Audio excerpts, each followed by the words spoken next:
Bonsoir, bonsoir à tous et à toutes. Bienvenue à l'amphithéâtre de la Verrière pour cette soirée qui promet d'être nourrissante à plus d'un titre. Je voudrais vous présenter Mathieu Vabre qui, avec toute son équipe, est à l'origine du projet Space Camp qui vous a réunis ce soir et qui, pour la plupart d'entre vous, vous a permis de participer à certaines manifestations cette semaine. Mathieu, bonsoir. Merci de nous accueillir. Et si vous pouvez un peu expliquer à nos hôtes ce soir l'objet de cette soirée et du Space Camp, nous sommes tout oui. Bonsoir et bienvenue donc à cette soirée de clôture de Space Camp, puisqu'en effet c'était un événement qui a duré plus d'un mois, qui a commencé début octobre, et dont l'objet était une programmation pluridisciplinaire qui questionnait justement les 50 ans de l'exploration spatiale et des premiers pas de l'homme sur la Lune, avec une programmation en différents modules, et dont l'idée était de s'implanter dans ce forum culturel, ce forum des arts de la ville d'Aix-en-Provence, et de travailler avec ses acteurs. Donc on a travaillé sur une programmation cinéma avec l'Institut de l'Image juste à côté, qui a retracé vraiment l'histoire de ces premières heures et de ces premières journées de la mission Apollo 11, jusqu'à l'installation d'un dôme immersif qui était donc sur l'avenue Mozart jusqu'à cet après-midi, et qui nous faisait voyager dans des expériences immersives à 360 degrés. Donc des spectacles publics, des performances théâtrales, cette exploration spatiale et puis les questions aussi politiques et écologiques que ça pose sur notre futur. Et nous allons, je pense, en aborder aussi ce soir avec justement ces cuisines du futur et ces cuisines de l'espace, l'esthétique en tout cas de ces cuisines de demain. Donc on est très content d'accueillir ce soir les grandes tables dans le cadre de Marseille-Provence, capitale de la gastronomie. Donc cette soirée avec de beaux invités, on vous en remercie. Merci Mathieu. Alors, nous allons ce soir vous proposer une conférence, un débat sur l'alimentation du futur, sur Terre, mais aussi dans l'espace. Alors, il y a plein de petits tout, mais ils vont tout comprendre, parce que si moi j'ai tout compris, on a des scientifiques et des chercheurs qui sont là, qui savent se mettre à notre portée. Moi j'ai tout compris, ils vont tout comprendre, et puis vous allez voir, il va y avoir plein d'exemples très très très pratiques qui rendront ça très didactique et captivant, je l'espère. Alors, est-ce qu'on va manger tous les jours de la viande à tous les repas dans 10 ans ? Est-ce qu'on peut faire vieillir du vin en orbite ? Est-ce qu'il est plus facile de cultiver une salade sur Mars que dans la plaine de la Crau ? C'est un peu à toutes ces questions et bien d'autres encore que nous allons tenter de répondre durant ces 2 heures. Et pour bien faire, nous avons invité la crème. Je ne pouvais pas faire autrement, mais j'en ai d'autres, des expressions dans le genre. Nous avons invité donc la crème des chercheurs dans ces domaines, mais également un cuisinier, Armand Arnal, qui travaille à la Chassagnette, c'est au Sambuc, c'est à quelques kilomètres d'Arles. Armand Arnal, il a bossé avec les équipes d'Alain Ducasse et les équipes du Centre national d'études spatiales pour la fourniture de menus destinés aux spationautes de la Station spatiale internationale. Bonsoir Armand. Bonsoir. On est ravis de vous accueillir. Vous allez cuisiner pour nous ce soir un repas tel qu'on pourrait, qu'on devrait peut-être le manger dans 10, 15 ans, 20 Alors, ans. comme j'ai déjà fait la station spatiale, je me suis dit autant aller directement sur Mars. Carrément. Et là, j'ai décidé de travailler avec des produits qu'on serait susceptible de faire pousser une fois sur Mars, et donc avec les contraintes que ça porte, essayer d'avoir un repas qui soit au niveau nutritionnel complet, et surtout qu'on garde cet esprit de créativité et cette envie de cuisiner ensemble. Alors, sans dévoiler vraiment le contenu de ce menu, puisqu'on va y revenir à plusieurs reprises, vous avez travaillé donc avec les équipes d'Alain Ducasse. Je travaille avec les équipes d'Alain Ducasse. Avec Monsieur Maillet également. Bien sûr. Et on a travaillé sur un programme qui était de faire des boîtes de conserve, de nourriture, pour les missions dans l'espace. Et donc on a travaillé, la difficulté c'était de pouvoir retranscrire dans la boîte les morceaux de carottes, les morceaux de viande à l'intérieur. Donc on a beaucoup travaillé là-dessus, ça a été assez technique, et au final le goût était là, et donc les cosmonautes ont choisi le goût, et c'est vrai que c'était très intéressant parce qu'on parle souvent des navigateurs et du mal de terre, mais eux aussi dans l'espace à un moment donné ils ont le mal de terre.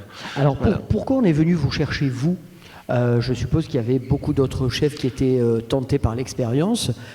Qu'est-ce qui a fait que on est venu chercher M. Ducasse, et puis dans l'équipe de M. Ducasse, j'avais pas grand-chose à faire, donc je me suis occupé de ça. D'accord, c'est bien de le dire. Bon, on revient vous voir tout à l'heure.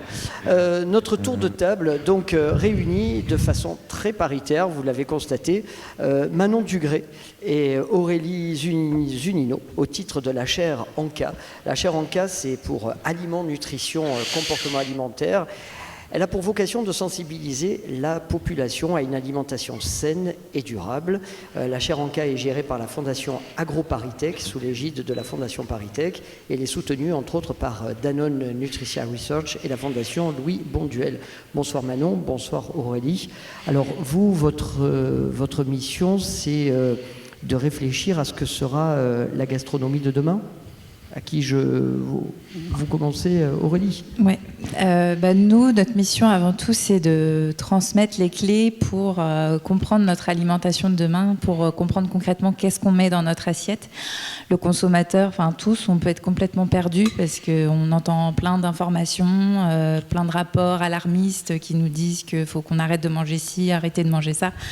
Et nous, on est juste là pour remettre un peu de neutralité dans ce débat, de s'appuyer sur des réflexions et des travaux de chercheurs pour apporter un peu de sens à notre alimentation et d'apaisement. Se dire que l'alimentation, on mange tous les jours et ça ne devrait pas être une si grosse contrainte. Et voilà, c'est un peu ça qu'on cherche à faire à travers notre projet de chaire. Manon Dugré, vous avez entre autres travaillé sur une bande dessinée dont on parlera tout à l'heure. Est-ce que vous pouvez nous en dresser les grands traits, nous en dessiner un peu les contours? Avec plaisir. Oui, donc Aurélie disait, notre but c'est de transmettre la science sur les questions d'alimentation santé et d'alimentation durable auprès du consommateur.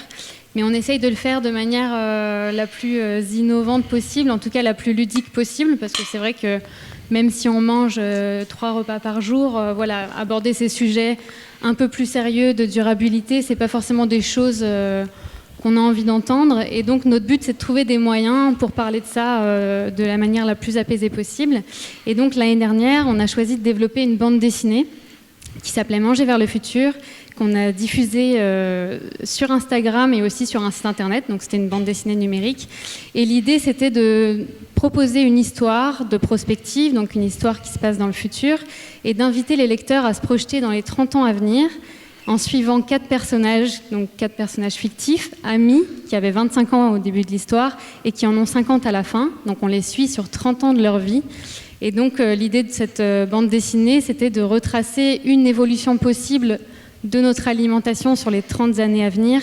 Et bien sûr, notre objectif, c'était de sensibiliser à la question des enjeux autour de l'alimentation durable et de voir effectivement à quels enjeux on va devoir faire face dans les années à venir et comment la société, comment les consommateurs vont pouvoir se positionner, changer ou pas leur alimentation et quelles conséquences ça va avoir sur la planète. Donc pas d'injonction, pas d'accusation, pas de culpabilisation, mais plutôt nous proposer des solutions, des ouvertures, des pistes à étudier. Ouais, en fait, ce qu'on regrette pas mal donc, dans l'équipe de la chaire ANCA, c'est que le sujet de l'alimentation durable, il est traité dans les médias de manière très anxiogène. Je ne sais pas ce que vous en pensez, mais on nous dit un peu ce qu'on devrait ou ce qu'on ne devrait pas manger. Et puis c'est vrai que quand on entend les enjeux autour du changement climatique, ça fait un peu peur. Et évidemment, la situation est un peu inquiétante. Mais notre parti pris à nous, c'était de montrer un scénario plutôt positif. Je spoil un petit peu la fin de l'histoire, mais la Terre n'a pas brûlé en 2050. Et notre but, c'était de montrer à quelles conditions on arriverait à ce scénario plutôt positif. Donc effectivement, notre but, ça reste une fiction, ça reste une histoire qu'on raconte. C'était plus d'éveiller les consciences sans dire justement vous devriez manger ça pour avoir un impact positif sur la planète. C'est plus une ouverture sur comment notre alimentation pourrait évoluer et amener à questionner évidemment les modes alimentaires actuels. Je ne sais pas si ça répond à la question. Grandement, mais on va y revenir. Pour nous éclairer encore, nous recevons Richard Delerens, anthropologue, chercheur. Richard, vos travaux portent sur l'économie du corps et les comportements alimentaires en France, en Amérique du Nord, en Asie. Vous avez un micro, je crois. Oui, j'en ai un. Le vert en plus, c'est celui qui marche le mieux. Donc pour vous, la génomique, le big data, les algorithmes qui portent sur les fondements de l'économie du mieux-être, vous travaillez beaucoup sur les nouveaux comportements de consommation. Est-ce que je vous ai bien résumé ? Très bien, excellent. Ouf. Non, mon travail, enfin, j'allais dire depuis une dizaine d'années aux États-Unis, parce que je suis parti où j'habite à Los Angeles et en partie aussi à Paris, mais j'ai enseigné depuis 2008 à l'Université de Californie à Los Angeles, où j'ai travaillé pendant plusieurs années sur les relations entre la génomique, c'est-à-dire ce qu'on a découvert lorsqu'on a fini le séquençage du génome humain au début des années 2000. On a mieux compris ce qu'étaient les gènes. D'abord, on a compris combien on avait de gènes. On a compris aussi comment les gènes, beaucoup mieux comment ils fonctionnaient, comment ils s'exprimaient. Et ça a permis aussi de développer une nouvelle vision de ce qu'est la nutrition, de mieux comprendre ce que ça veut dire être mangé, ce que c'est la nutrition, et également les relations entre la génomique, la nutrition et les systèmes culinaires, parce que les systèmes culinaires, la cuisine française, la cuisine coréenne, tout ça, ont des bénéfices santé implicites, et c'est ça qui m'a intéressé. Donc j'ai travaillé sur ces relations entre la cuisine, la nutrition et la façon, les bénéfices santé au niveau de l'expression des gènes, de ce qu'on appelle l'épigénétique, dont je vais vous parler un peu plus tard, et aussi de l'autre côté, comment la génomique transforme notre vision de la nutrition, et comment ça transforme aussi la façon dont on conçoit les nouveaux produits alimentaires et notre vision des comportements alimentaires. Voilà, donc c'est un peu de ça dont je vais vous parler. Donc c'est aussi le futur de l'alimentation dans un monde qui est aussi, c'est pas le monde de l'espace, mais c'est un espace intérieur qu'on est en train de redécouvrir avec la génomique à travers ce qu'on appelle aujourd'hui le microbiote, de tous ces micro-organismes qui vivent en nous. Donc il y a un autre univers qu'on est en train de découvrir qui est aussi riche que l'espace, qui est ce qui est en nous, tout simplement. Notre univers intérieur. Notre univers intérieur vu au prisme des nouveaux outils qu'on a de comprendre notre génome, comment nos gènes s'expriment, notre épigénome et aussi le génome de tous ces micro-organismes qui vivent en nous qu'on appelle le microbiote. Une entrée, un plat, à tout seigneur, tout honneur, le dessert. En guise de dessert, justement, je vous présente Alain Maillet, qui travaille au sein du MEDES, l'Institut de médecine et de physiologie spatiale à Toulouse. Je ne me suis pas trompé. Non, Alain Maillet a travaillé, entre autres, avec Thomas Pesquet, que vous connaissez certainement. Il nous expliquera pourquoi, entre autres, il a fallu 1 an de travail entre l'élaboration des macarons chez Pierre Hermé et leur envoi dans l'ISS pour fêter l'anniversaire de Pesquet dans l'espace. Parce que c'est aussi ça, la recherche. Le scientifique qu'il est nous parlera donc des contraintes et des solutions mises en place pour se nourrir dans l'espace. Bonsoir Alain Maillet. Bonsoir. Vous avez travaillé entre autres avec Armand Arnal. Oui. Avec Thomas Pesquet. Cette chance ou cette malchance, je sais pas. J'ai cette chance. Pour la ligne, peut-être la malchance. Oh non, avec lui on mange toujours très bien, très sainement. Donc vous travaillez avec tous ces hommes qui partent dans l'espace. Hommes et femmes. Hommes et femmes. Parce que je fais attention. Et oui, parité oblige. Et donc vous réfléchissez aux moindres détails sur l'alimentation hors notre planète. L'alimentation et en ce qui concerne l'activité qu'on a à Toulouse, sur toutes les expériences de physiologie, donc tout ce qui est biomédical. Et la nutrition est un des aspects de la physiologie. Donc on a en charge de préparer toutes les expériences scientifiques qui se passent à bord de la Station spatiale internationale. Donc c'est un travail assez conséquent. Ça nous permet de travailler avec Thomas, notamment pendant ses missions, mais avec tous les autres astronautes, qu'ils soient américains, japonais ou européens. Ok, écoutez, on va marquer le temps d'une première pause, on va regarder une vidéo. Comment mange-t-on dans l'espace ? Finalement, d'une manière pas très différente de la nôtre ici sur Terre. Je vous invite à regarder quelques premiers éléments de réponse en vidéo.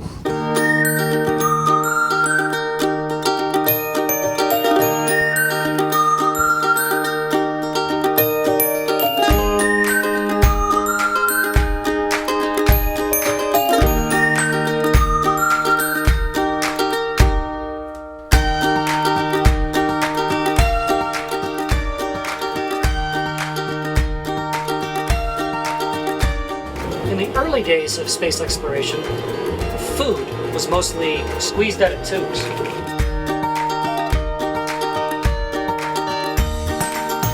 We just need some minor adaptations.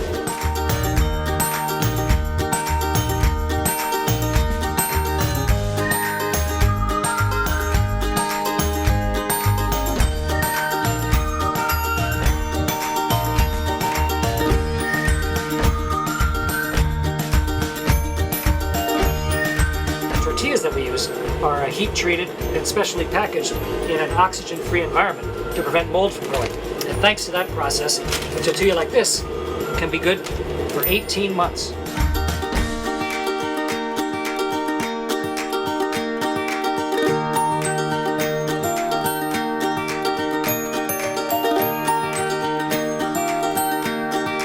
This actually will taste just like you would expect a pasta with shrimp product to taste.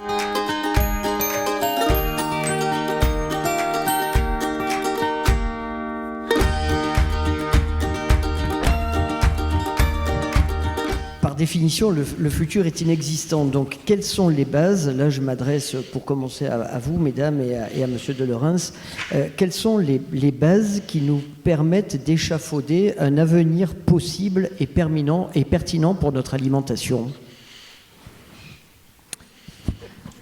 Par exemple, voilà. Un exemple concret. Aujourd'hui, on nous parle beaucoup des insectes. On nous dit on va beaucoup manger d'insectes, etc. Bon, est-ce que d'abord vous cautionnez ce présage? Est-ce que pour vous c'est quelque chose qui est viable et qui va se réaliser ou pas? Première question. Deuxième question, qu'est-ce qui vous permet de l'affirmer? Ce qui est sûr, c'est qu'il faut transformer notre système alimentaire et transformer ce qu'on mange. Alors évidemment, on pense souvent à la création de nouveaux aliments ou aller chercher dans des répertoires qui ne sont pas existants, comme c'est le cas des insectes, où vous avez dû entendre parler de la viande in vitro qu'on fait pousser à partir de cellules d'un animal qu'on a prélevé, un animal qui reste vivant, et puis on met un peu de sérum fœtal pour pouvoir en faire un steak de manière complètement artificielle. C'est aussi un projet, j'ai envie de dire, aussi de société. Est-ce qu'on a envie de manger ces nouveaux aliments-là pour arrêter de faire de l'élevage? Enfin, en tout cas, ce n'est pas une vision que nous, on porte à titre personnel. On pense que les insectes, ça peut être très bien, et ça avait été reconnu par la FAO, l'Organisation mondiale pour l'agriculture, comme étant une solution possible. Mais est-ce que c'est transposable dans nos pays? Il y a encore beaucoup de questions. C'est d'ailleurs pas encore autorisé en Europe. C'est considéré comme des novel foods, donc des nouveaux aliments. Donc il y a encore beaucoup de questions aussi de manière réglementaire, sanitaire, qui doivent se poser.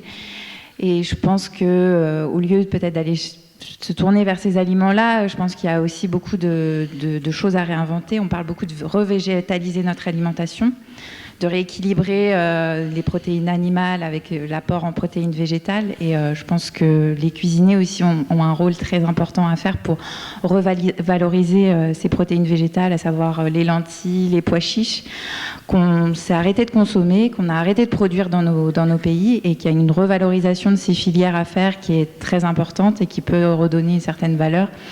Et c'est peut-être ça l'une des clés, ou en tout cas l'un des piliers pour le futur et les transformations à venir.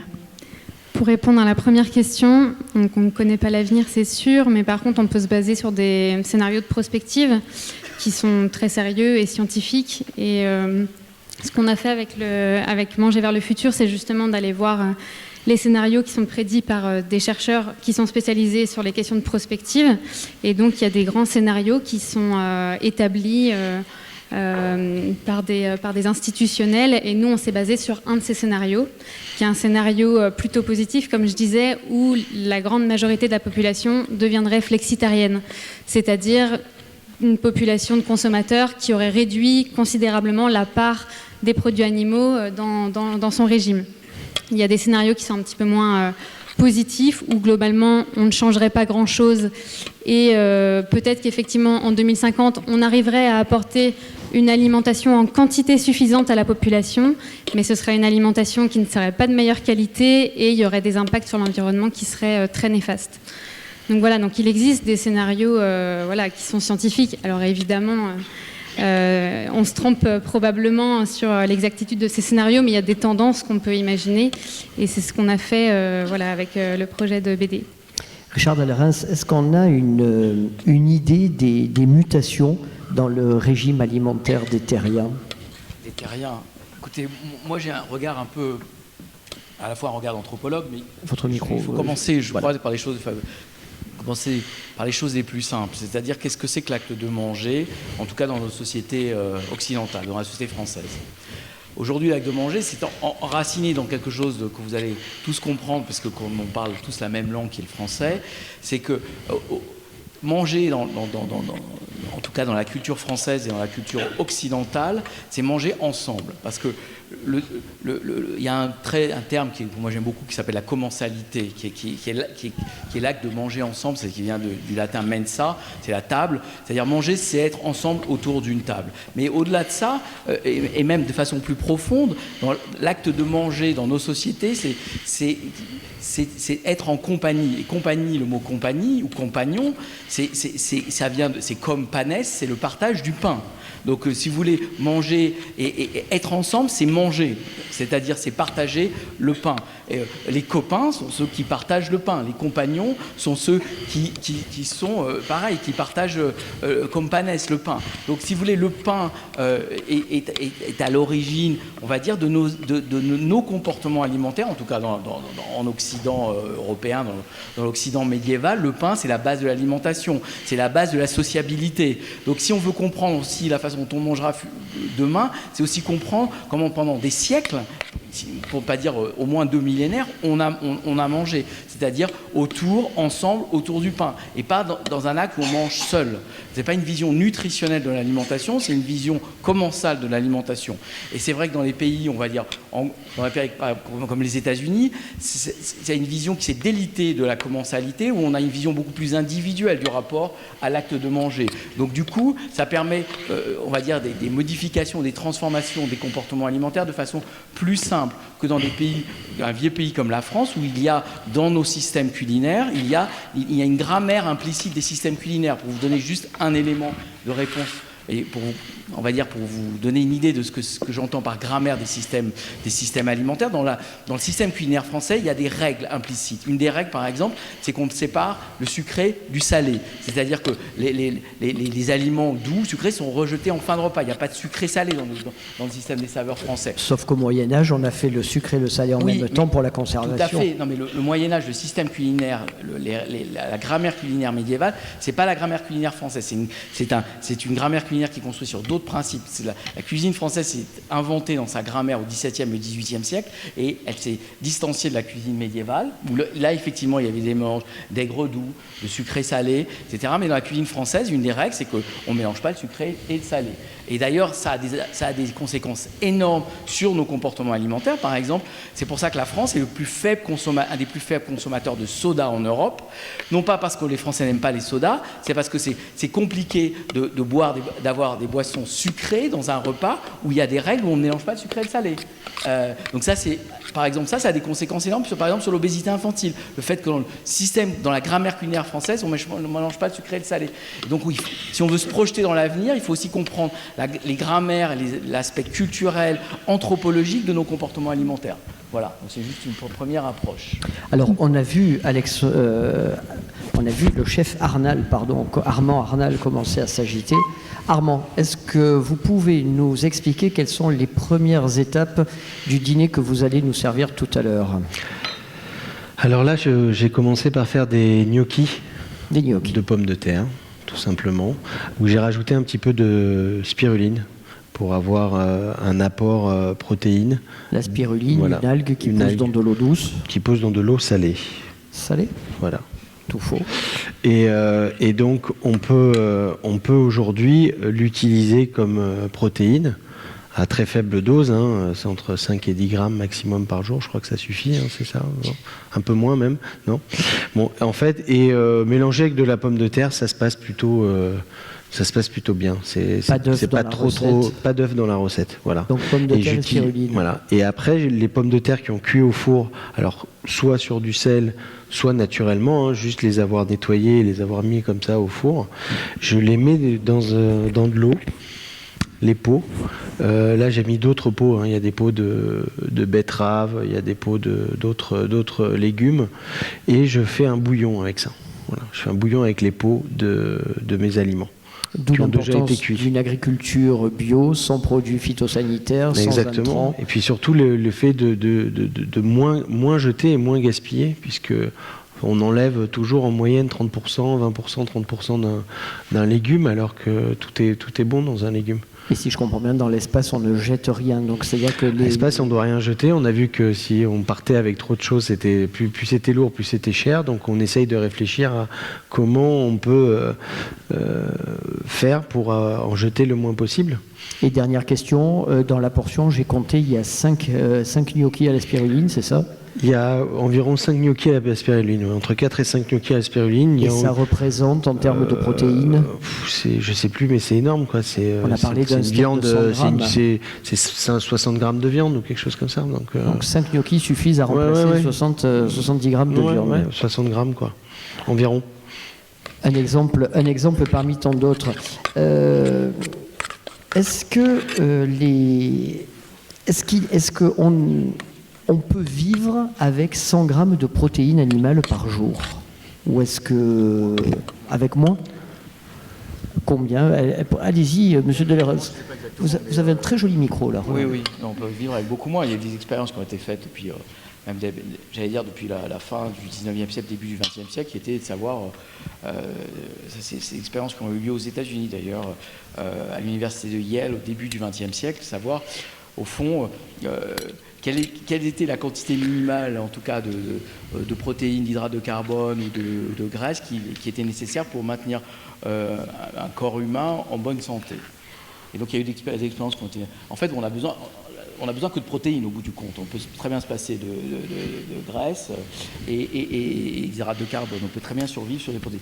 Je sais qu'à l'époque, il y a eu des travaux des nutritionnistes américains. On est arrivé, je me souviens plus, c'est 60 grammes ou 62 grammes de protéines pour maintenir quelqu'un en bonne santé, j'entends, hein, bien sûr. Voilà. Bon, ensuite, on a découvert les micronutriments dans les années 1910-1911, les vitamines. Quoi.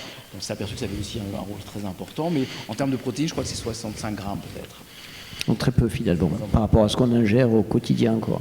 Alain Maillet, pardon ? Au-delà de la quantité de protéines, c'est aussi plutôt la qualité, c'est la source de protéines qu'on va manger dans l'avenir qui est le point le plus important. Oui, parce que peut-être une petite précision sur cet enjeu qu'on a autour des protéines, c'est pas forcément très, très évident, et c'est aussi pour ça qu'on souhaite aborder ce sujet-là particulièrement. C'est qu'aujourd'hui, on sait que l'alimentation est responsable d'environ 30% des émissions de gaz à effet de serre. Et sur ces 30%, pas sur ces 30%, l'élevage en tant que tel, c'est responsable déjà de 14% des émissions de gaz à effet de serre, totales, sur toutes les émissions de gaz à effet de serre qui sont produites. Du coup, c'est vrai que la production de viande, de produits animaux, elle est déjà très néfaste pour l'environnement. Après, il y a un deuxième pendant qui est que consommer trop de viande, notamment de viande rouge, ça a des répercussions aussi plutôt négatives sur la santé. Après, tout est une question d'équilibre, mais c'est vrai que l'enjeu, en tout cas, quand on regarde juste le point de vue alimentation durable, c'est de remplacer une part de ces protéines animales par des protéines végétales. Et du coup, la plupart des innovations qu'on voit aujourd'hui, qui font un petit peu le buzz quand on parle d'alimentation du futur, c'est généralement des alternatives. En tout cas, c'est des innovations qui sont vues comme des alternatives aux protéines animales. Et c'est pour ça qu'on parle des algues, et c'est pour ça qu'on parle des insectes, des steaks in vitro. On cherche des alternatives à ces protéines animales qui émettent trop de carbone et qui utilisent aussi beaucoup de ressources. Et ce que je voulais dire par rapport à ça, c'est que peut-être au-delà de ces innovations technologiques qu'on entend dans les médias et qui font beaucoup parler d'elles, des protéines tout court, on en trouve aussi beaucoup dans les végétaux, notamment dans les légumes secs ou même dans les céréales. Mais c'est vrai que la question derrière, c'est la question de la qualité, puisque les protéines animales, malheureusement, ou heureusement, je ne sais pas, sont de meilleure qualité que les protéines végétales. Pour regarder la qualité d'une protéine, on regarde sa composition en acides aminés essentiels. Ça peut faire un petit peu peur, mais en fait, une protéine, c'est constitué d'une série d'acides aminés. Et en fait, pour qu'elle soit de bonne qualité, il faut que sa composition en acides aminés essentiels, elle soit optimale, c'est-à-dire qu'il y ait tous ces acides aminés au maximum. Les protéines végétales, malheureusement, elles ne sont pas optimales en fait sur cette composition en acides aminés. Après, il y a des solutions très simples qui existent. Par exemple, on peut associer les céréales avec des légumes secs pour avoir cet apport en acides aminés qui soit aussi bonne que la viande, par exemple.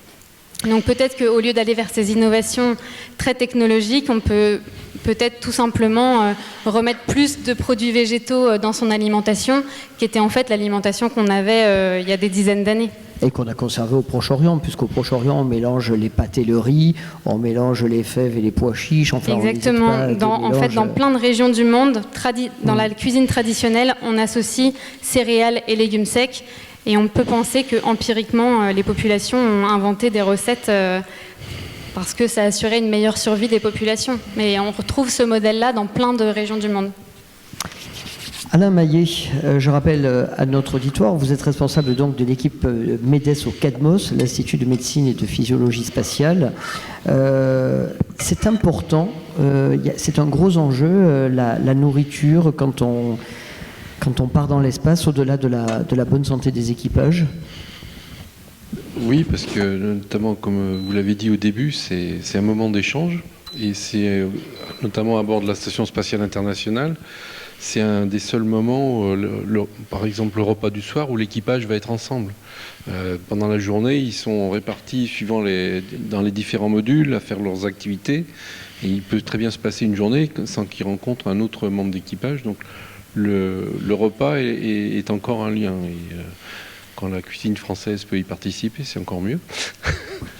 Mais et bien entendu, apporter une bonne alimentation aux équipages, ça permet de maintenir leur santé, de maintenir l'équilibre énergétique dont ils ont besoin pour faire tout l'exercice, puisqu'ils font à peu près 2 heures en moyenne d'exercice par jour pour se maintenir en forme, et préparer notamment les sorties extravéhiculaires qui sont très, très consommatrices en énergie.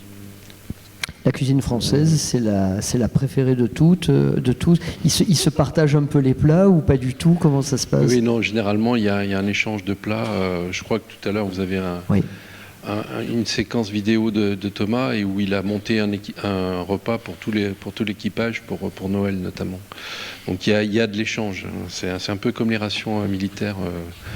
La ration alimentaire française et les rations américaines. C'est quoi le plus gros problème? Moi, j'avais jamais pensé à ça, mais tout ce qui contient de l'eau est plus facile à manger. Je prends par exemple une mayonnaise, etc. Ça flotte, c'est quelque chose de compact qu'on peut gober. En revanche, verser de la poudre de chocolat dans du lait dans l'espace, c'est quasiment impossible. Quelles sont toutes ces difficultés qu'on rencontre et qu'il faut et auxquelles on doit trouver des solutions? Avant de vous donner la parole, je parlais tout à l'heure des macarons de Pierre Hermé qui sont partis dans l'espace. On se dit, le mec, il a fait des macarons, c'est parti dans l'espace. Sauf que non. Les macarons, il a fallu les faire plus petits, parce qu'au moment du décollage, les macarons s'écrasent avec la pression, se réduisent en poudre, en poussière, et donc arriver dans l'espace à manger, c'est quasiment impossible, on en met partout. Donc toutes ces difficultés, ce sont lesquelles qui sont les plus faciles à résoudre et celles pour lesquelles on n'a pas encore de solution? Alors la réduction des macarons, c'était surtout pour pouvoir les manger en une fois, pour pas avoir à les couper et faire des miettes. C'est juste. Et des difficultés, non, il y en a pas tant que ça. Bon, après, Armand en a parlé un peu tout à l'heure. La préparation, il faut que les rations soient prédécoupées pour pas qu'ils aient à couper, justement, parce que sinon, s'ils avaient à couper, la boîte pourrait partir dans la station. Il faut éviter l'humidité pour pas qu'il y ait de liquide qui parte dans la station et faire des court-circuits ou qui viendraient se mettre dans les yeux, par exemple, ce qui est un danger. Il faut éviter les miettes, bien entendu. C'est pour ça qu'il n'y a quasiment pas de pain à bord. Il n'y a que du pain russe.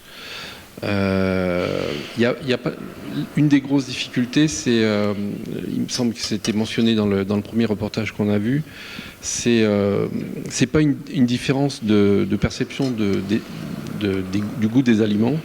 C'est une différence de perception par les astronautes eux-mêmes. En fait, qui est due à une différence de distribution des fluides dans l'organisme, et notamment du sang qui a tendance à remonter vers la tête. Et du coup, toute la zone de la gorge et du pharynx est prise, et ils ont tendance à beaucoup moins percevoir le goût.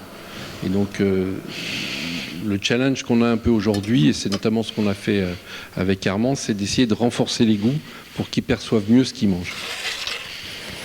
Armand, on en est où dans notre développé de repas?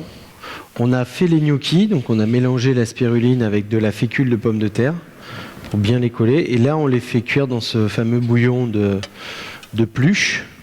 Elles vont remonter tout doucement, voilà. Puis après, on continuera la recette. Donc c'est, je le rappelle, de la pomme de terre et de la spiruline, hein, tout simplement. Voilà, tout simplement. Rien d'autre, pas de. Voilà. Ok. Voilà. Ben, on va marquer le temps d'une deuxième pause. On va regarder une vidéo. Alors là, si je me souviens bien, c'est Thomas Pesquet qu'on va voir dans ces riches heures. Je vous invite à le regarder et on aura l'occasion de revenir sur ces images et de les commenter. Welcome everybody to the ISS Kitchen. This is one of our favorite places to hang out because that's where we share the meals with the different crew members. So we have all kinds of food here on the ISS. Well, first of all, we have our drinks. They come in drink bags like this. We just fill them up with water, hot or cold, and then we drink them. Trash them once they're empty, and we reuse the straws, of course. The food comes in different packaging. You get those thermostabilized pouches that we just heat up, and here I have, for example, chicken with peanut sauce, which is going to be Tuna's dinner for me, so I'm happy about it.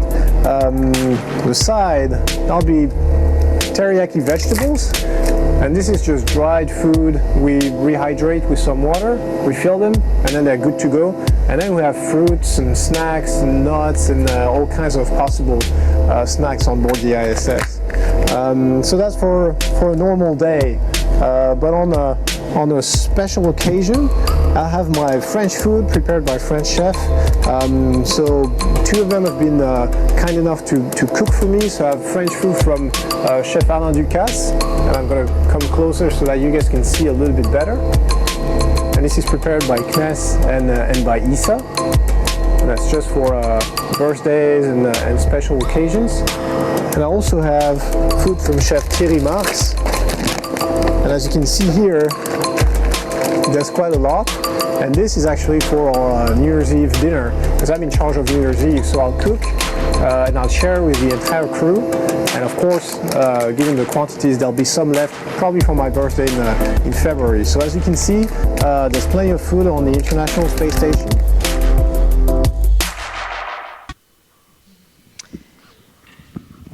Alors, Monsieur Maillet, j'avais une question à vous poser concernant les différences alimentaires d'un pays à l'autre.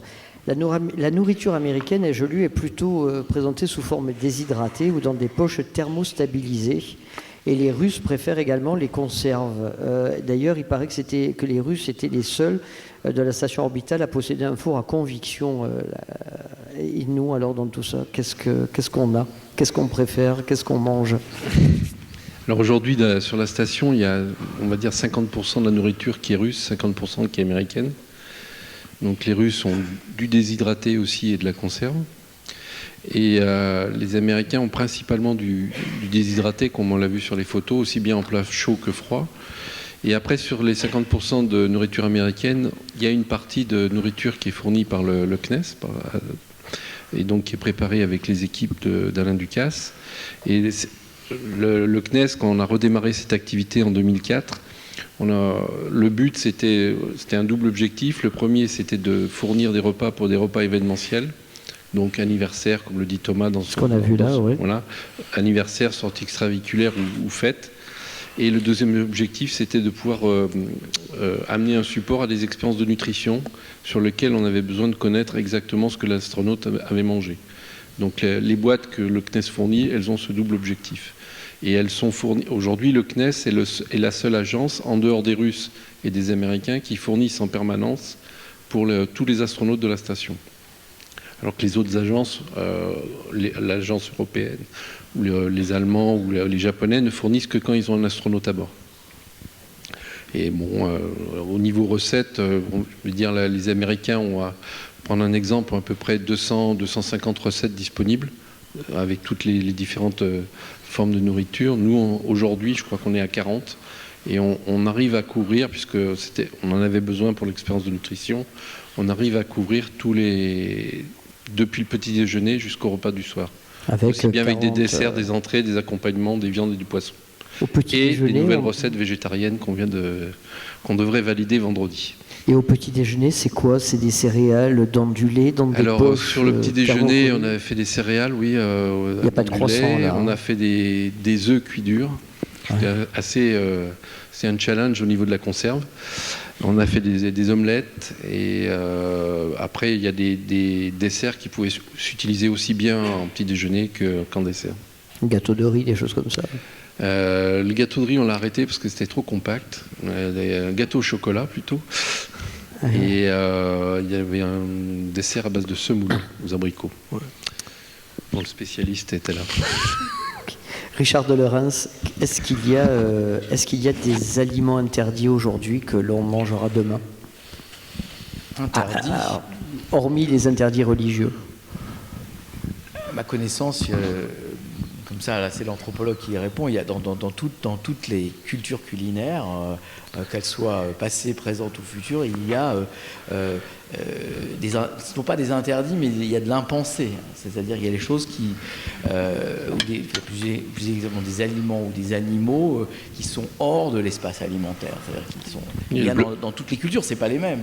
Je veux dire, bon, c'est vrai que des évidences comme manger certains animaux nous paraissent, manger un chien ou manger un singe, ça paraît absolument aberrant. C'est pas le cas dans certaines cultures, encore aujourd'hui. Hein. Donc il y a des impensés. Et l'espace alimentaire, c'est-à-dire c'est l'espace de tous les aliments qui sont, en tout cas, qui font partie de notre alimentation, les aliments, les animaux, varie selon les cultures. Et je pense qu'à l'avenir, dans les cultures du 22e siècle, ce sera exactement la même chose. Ce ne seront peut-être pas les mêmes, ça évolue. C'est quoi, justement, c'est quoi? C'est l'évolution de la météo, du climat? Non, c'est l'évolution de la perception, de la valeur qu'on attribue, la valeur aussi bien culturelle, la valeur symbolique, la valeur économique qu'on attribue à certains aliments. Psychologique. On a mangé pendant très longtemps dans l'Occident médiéval des pans.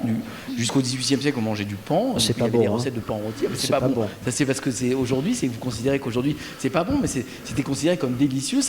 Les festins au Moyen-Âge, un festin réussi, ça se faisait avec un pan qui était farci, etc., comme ci, comme ça. Bon, ça c'est dans notre culture. Donc, vous dites c'est pas bon aujourd'hui, mais je vous provoque. Au XVe siècle, on considérait, au XVIIe siècle, jusqu'au XVIIe, c'était absolument délicieux. Voilà, donc c'est pour dire que les impensés, il y en a dans toutes les cultures, il y en aura dans toutes les cultures, et ça évolue dans une propre culture. Au début du débat, vous mentionniez les insectes. Oui. Il y a beaucoup de gens qui auront un blocage sur les insectes. Alors c'est un apport protéiné. Non, mais et il n'y a pas de goût spécifique sur l'insecte. Parce que l'alimentation, c'est pas une affaire de nutrition uniquement. Qu'il y ait une composante nutritionnelle dans l'acte alimentaire, bien sûr, mais ce n'est qu'une des dimensions de l'acte alimentaire, la nutrition. Il y a une dimension sociale, une dimension commensale, une dimension symbolique, une dimension... Enfin, il y en a, comme ça, on ne va pas faire un cours d'anthropologie de l'alimentation, mais la nutrition, c'est qu'une des parts, qu'une partie de l'acte alimentaire, voilà. Ce qui est intéressant, c'est de voir effectivement que ça évolue. Ces normes sociales qu'on peut avoir autour de l'alimentation. On parlait de manger du pain au Moyen-Âge, qui était peut-être un symbole de richesse, et du coup, on trouvait que c'était un aliment délicieux. Si on regarde l'évolution des représentations sur la viande, par exemple, c'est intéressant parce que historiquement, ça remonte déjà à pas mal d'années. Le fait de manger de la viande, c'était reconnu comme quelque chose, c'était accéder à une certaine classe sociale. Et donc c'est aussi pour ça que la consommation de viande, elle prend de plus en plus d'importance dans les pays en voie de développement, parce qu'il y a ce phénomène de consommer un produit qui est synonyme de richesse. Et est-ce qu'on peut dire que l'anthropomorphisme aujourd'hui galopant dans les rapports de l'être humain avec les animaux fait qu'on a tendance à de moins en moins vouloir les manger? Alors c'est vrai que sur la question du rapport homme-animal, il y aurait beaucoup de choses à dire, mais ce qui est intéressant, c'est qu'on voit aujourd'hui la tendance un petit peu inverse dans certaines populations d'Occident riches. C'est adopter une alimentation végétarienne qui va là être plutôt reconnue socialement et qui va permettre de se distinguer. Et je vous vois hausser les yeux. Non, je suis sur le statut de la viande. D'abord, c'est un statut qui a évolué en Occident, qui n'est pas le même qui n'est pas le même en Asie, mais c'est vrai que jusqu'au 19e siècle, par exemple, le fait de manger la viande, la consommation de viande était attachée au modèle industriel. Le fait que finalement on a développé au début du 19e siècle en France, par exemple, toute une production de viande de cheval. C'était pour que les classes ouvrières puissent avoir accès à de la viande. Donc on a commencé à avoir des boucheries chevalines.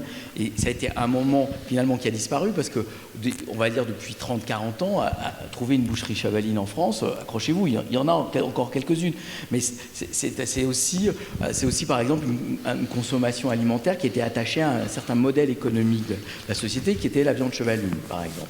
Bon, aujourd'hui, cette montée de ce qu'on appelle nous le végétarisme cognitif ou végétarisme 2.0 qu'on voit partout aujourd'hui, ça correspond aussi à d'autres valeurs. Je sens entrer dans le rapport entre l'homme et l'animal, etc. Bon, voilà. Donc aujourd'hui, ce qui est en train de se passer, ce qui est attaché à la transformation des comportements alimentaires, dans l'espace en tout cas des animaux ou des plantes, etc., c'est la valeur qu'on attribue à tous ces éléments d'espace alimentaire. Donc, je crois aussi qu'il y a une valeur de connaître l'animal qu'on tue. On a d'abord cueilli, après on a chassé, après on les a élevés et on connaissait finalement les animaux qu'on avait autour de nous et on s'est détaché d'eux et tous ces animaux sont partis dans l'industrie et aujourd'hui on ne connaît pas ce qu'on mange, on ne sait pas qui on mange et comment on le mange. Il est souvent haché en steak entre deux tranches de pain. Enfin voilà, on n'a plus ce rapport de connaissance de l'animal et je crois que c'est ça aussi qui à l'intérieur de nous pose un problème. Et ça pose un problème parce qu'on a une distanciation, c'est tout à fait juste ce que vous dites, mais parce que on le voit très bien aux États-Unis. Par exemple, la consommation de viande, elle est de plus en plus distanciée de l'animal. C'est-à-dire que le fait qu'il y ait une promotion du burger, de la viande hachée, c'est-à-dire qu'on n'a plus le lien avec l'animal, parce qu'au fond, on achète une matière. Évidemment, cette matière, c'est de la viande, mais vous voyez la même chose sur le poisson. Quand vous allez aux États-Unis, dans la plupart des supermarchés, quand vous achetez du poisson, vous ne voyez pas le poisson, vous avez du filet de poisson, vous achetez des filets. Donc de plus en plus il y a cette distanciation par rapport à ce que peut rappeler l'animal dans la consommation, d'où le succès des boulettes, du kebab, de tous ces plats, ce qu'on appelle toute la culinarisation, c'est-à-dire que finalement ce qu'on mange c'est pas la chair d'un animal, mais ce qu'on mange c'est une matière qui est cette matière, c'est de la viande, c'est une sorte d'abstraction, un concept quoi. Oui, et donc on connaît plus la quantité qu'il faut manger. Dès qu'on a l'animal, c'est compliqué. Et vous, Armand Arnal, qui faites vivre un restaurant qui est au contact des clients 365 jours par an, puisque vous ne preniez jamais de vacances, que vous dites, parce que vous avez considérablement limité la viande des poissons. Moi j'ai limité aux producteurs que je connais. Voilà, j'ai limité aux gens que je vais voir et qui me présentent leurs produits, quoi. Donc je travaille avec un riziculteur qui a utilisé les canards comme aide à nettoyer les rizières et à travailler sur les rizières. C'est une technique asiatique qui vient de se mettre en Camargue. Voilà, je vais voir les canards quand ils sont poussins, je vais les voir quand ils grandissent, je les connais. J'ai un autre producteur d'agneaux avec qui je travaille, je sais comment il travaille, je le connais. Donc j'utilise que des produits que je connais. Voilà, ce que je connais pas, ou je sais pas d'où ça vient, je les utilise pas. Après, j'ai un potager autour de mon restaurant, donc par définition, je travaille beaucoup sur le légume. On a fait un calcul en légumes bruts par client, c'est 1 kg de légumes bruts par client quand on vient manger chez nous, entre les bouillons et les différentes choses qu'on fait. Mais on s'est aperçu que l'apport protéines, on a d'abord travaillé sur le légume et après on a apporté la protéine ou en tant que support, ou en tant qu'assaisonnement du légume. Voilà, on a vraiment vécu la chose à l'envers. Et du coup, ça a été un process qui a mis pas mal de temps, puisque on n'est pas formé quand on est cuisinier à travailler comme ça. On l'est un peu plus quand on est dans la cuisine méditerranéenne, hein, parce que bon, quand on a eu peut-être la chance d'avoir des grands-mères ou des arrière-grands-mères qui sont de Méditerranée, il y a un apport y a un rapport avec le produit et avec l'équilibre entre les céréales, le légume et la viande qui est un peu plus important que dans d'autres endroits, en tout cas en France. Mais oui, ça nous a permis de naturellement nous limiter, quoi. Et on arrive aujourd'hui à se faire plaisir avec des saveurs totalement différentes, sans être dans le trop. Voilà. Je pense qu'on a un peu diabolisé, qu'on diabolise aujourd'hui la viande comme on a pu diaboliser le sucre. Sauf qu'en fait, on cherche un peu le coupable à nos problèmes, et donc c'est un peu facile de dire c'est le sucre qui rend les gens obèses, ou c'est la viande qui aujourd'hui est responsable de tous les maux en termes de durabilité. Est-ce qu'il n'y a pas deux façons d'aborder le sucre? La semaine dernière, j'ai rencontré Pierre Didamant à Saint-Rémy-de-Provence, qui est un confiseur. Ils font des fruits confits depuis 1866. Donc c'est la 5e génération de gens qui font des fruits confits. C'est un maître du genre, puisqu'il arrive à confire des choses extraordinaires comme les fraises, les mangues, etc. Et il me disait aujourd'hui, nous sommes victimes du mot sucre. Parce qu'en réalité, aujourd'hui, il y a le mauvais sucre, c'est celui qui est dans les plats de l'industrie, le sucre qui est dans les plats cuisinés, le sucre caché. Ça, c'est une horreur. Mais nous, notre sucre à nous, c'est un sucre qui invite à la dégustation. Et notre sucre à nous, pour peu qu'on mange une fraise confite dans la journée, il ne peut pas faire de mal. En fait, il n'y a pas de mauvais aliments, c'est une question d'équilibre généralement. Et puis, consommer de la viande durablement, c'est tout à fait possible. Et je suis tout à fait d'accord avec ce que disait Armand Arnal. Si on arrive à s'intéresser au produit, à la manière dont il a été produit, à son goût, à sa texture, à son plaisir de le cuisiner aussi. Hein. C'est important, le plaisir de cuisiner. Ça crée aussi naturellement une envie de le manger différent, plus lentement, de le savourer. Et tout ça, c'est des choses qui sont très importantes. C'est le rapport, quoi, le rapport avec le vivant. La place du végétal aussi, c'est super important ce que vous disiez. Et je pense que le rôle des chefs et le rôle aussi des écoles de cuisine, aussi de reformer les chefs à revaloriser le végétal. C'est vrai que on parlait beaucoup de répertoire gastronomique et répertoire culturel. C'est vrai qu'en France, on a quand même cette idée d'avoir dans notre plat le morceau de viande avec l'accompagnement dans le coin, les légumes. Et je pense qu'il y a un gros travail aussi pour travailler sur les représentations et sur ce qu'on est prêt à accepter, de revaloriser, de remettre le légume au centre des plats et qu'il soit limite. C'était ce qu'on avait fait passer comme message dans un des épisodes de la BD, c'était qu'on parle plus de bœuf-carotte, mais de carotte au bœuf. Voilà, exactement. D'essayer d'inverser un petit peu dans les consciences pour essayer justement de tendre vers de réduire un peu notre consommation de viande et puis de revaloriser aussi les végétaux. Armand, on a beaucoup parlé des gnocchis, mais il y a la suite du repas. On va demander aux cosmonautes des grandes tables d'envoyer le reste. Alors vous allez savourer le repas d'Armand. Armand, j'aimerais que vous nous en parliez. Bon, alors je me suis j'ai fait un bilan de tout ce qu'on parle depuis tout à l'heure et je me suis dit que si on allait à un moment donné décider de vivre sur une autre planète, on ne pouvait pas se permettre de faire les mêmes bêtises qu'on fait aujourd'hui. Donc j'avais envie qu'on fasse pousser des choses. Donc j'ai décidé de faire pousser des légumes, donc plutôt des légumes racines. Là, on a de la betterave, on a un peu de navet, donc j'ai mis un petit peu de chou aussi. On a des lentilles que j'ai fait germer pour que ça soit un petit peu plus digeste. On a donc d'autres légumes que, au lieu de cuire et de consommer de l'énergie, j'ai préféré les transformer les faire fermenter ou en faire des pickles. On va avoir aussi là une huile qu'on a fait avec des graines de courge de la chassagnette, mais on peut très bien aussi acheter des graines de courge. À l'intérieur de l'huile, c'est un sel de légumes. Donc c'est les légumes qu'on a fait fermenter, les restes de légumes fermentés qu'on fait sécher et qu'on mixe en poudre, et ça donne un petit goût salé naturel. Et je vous ai fait aussi un pain. Donc là, c'est de la farine de riz avec de la farine de lentilles qu'on a fait également fermenter. Hein. C'est un pain, c'est la dosa, c'est un pain qu'on mange en Inde. Et j'ai juste mis quelques graines de lin dessus.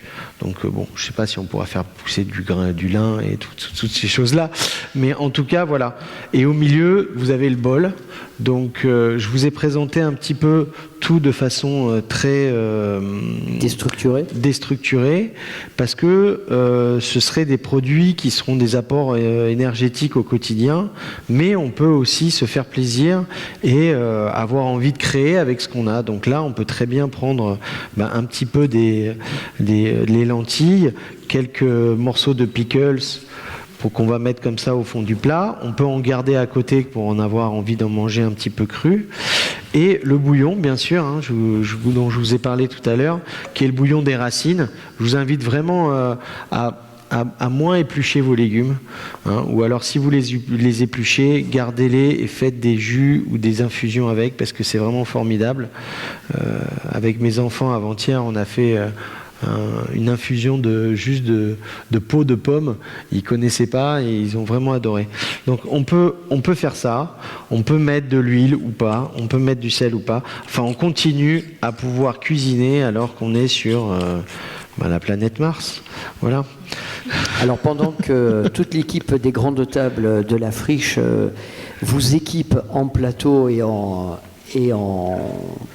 plat, tout simplement. Monsieur Alain Maillet, dans les missions spatiales futures, au moins dans un premier temps, on cultivera des graines, on ne fera pas d'élevage. On fera des graines germées, on fera pousser de la spiruline et ce sera tout. Oui, ce sera plutôt de la culture de végétaux, oui. C'est déjà le cas actuellement, puisque à bord de la station, ils font pousser de la salade.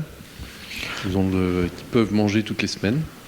Oui, il y a, en tout cas, si on parle des voyages vers Mars, il y aura sûrement de la culture à bord du vaisseau et une fois sur la planète, dans des modules serres qui seront apportés et qui permettront de cultiver des plantes racines ou d'autres végétaux, notamment, et qui permettront un recyclage aussi.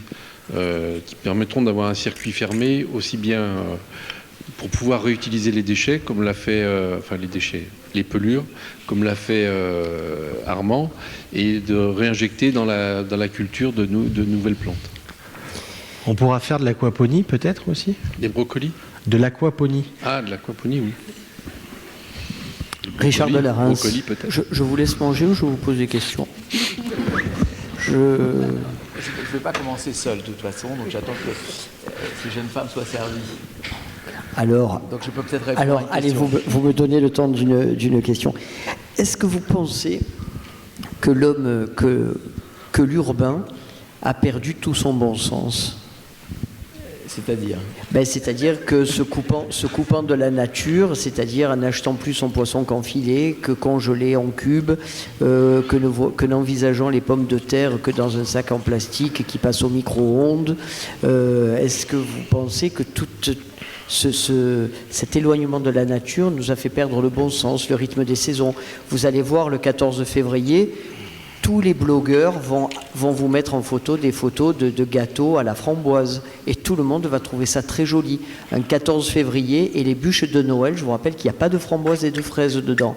Et pourtant, ça ne choque plus personne aujourd'hui. Est-ce qu'on a perdu ce bon sens ? Alors, je ne sais pas si c'est une question de bon sens, mais ce qui est certain, c'est que comme plus de la moitié de la population sur Terre est urbaine aujourd'hui, ce qui est clair aussi, c'est que les enfants qui n'ont connu et qui ont été élevés que dans des villes ont perdu le rapport avec une forme de rapport à la nature. Ça, c'est clair. Et si vous prenez une ville comme Los Angeles, qui est la ville dans laquelle je suis depuis 10 ans, ce qui est assez drôle, c'est que pour les anniversaires des enfants, une des attractions majeures, on ne voit pas ça encore en France, mais on voit partout à Los Angeles, c'est que les les familles, pour faire plaisir aux enfants pour leur anniversaire, ils commandent ce qu'ils appellent un petit zoo.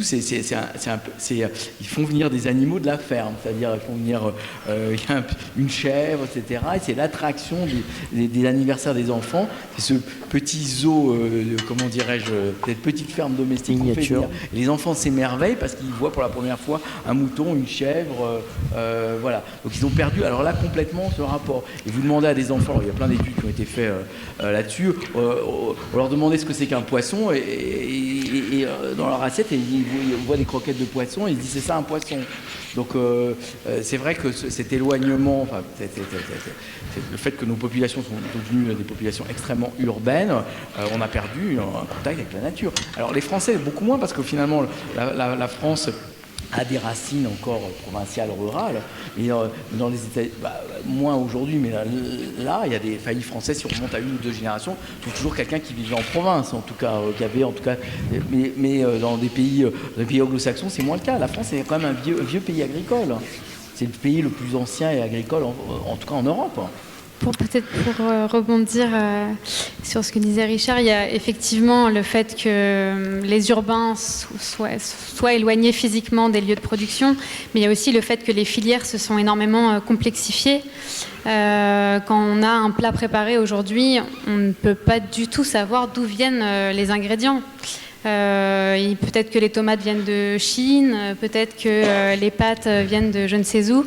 Voilà, ça s'est beaucoup complexifié. Il y a de plus en plus aussi d'étapes dans les étapes de la production jusqu'à le moment où ça arrive dans son assiette.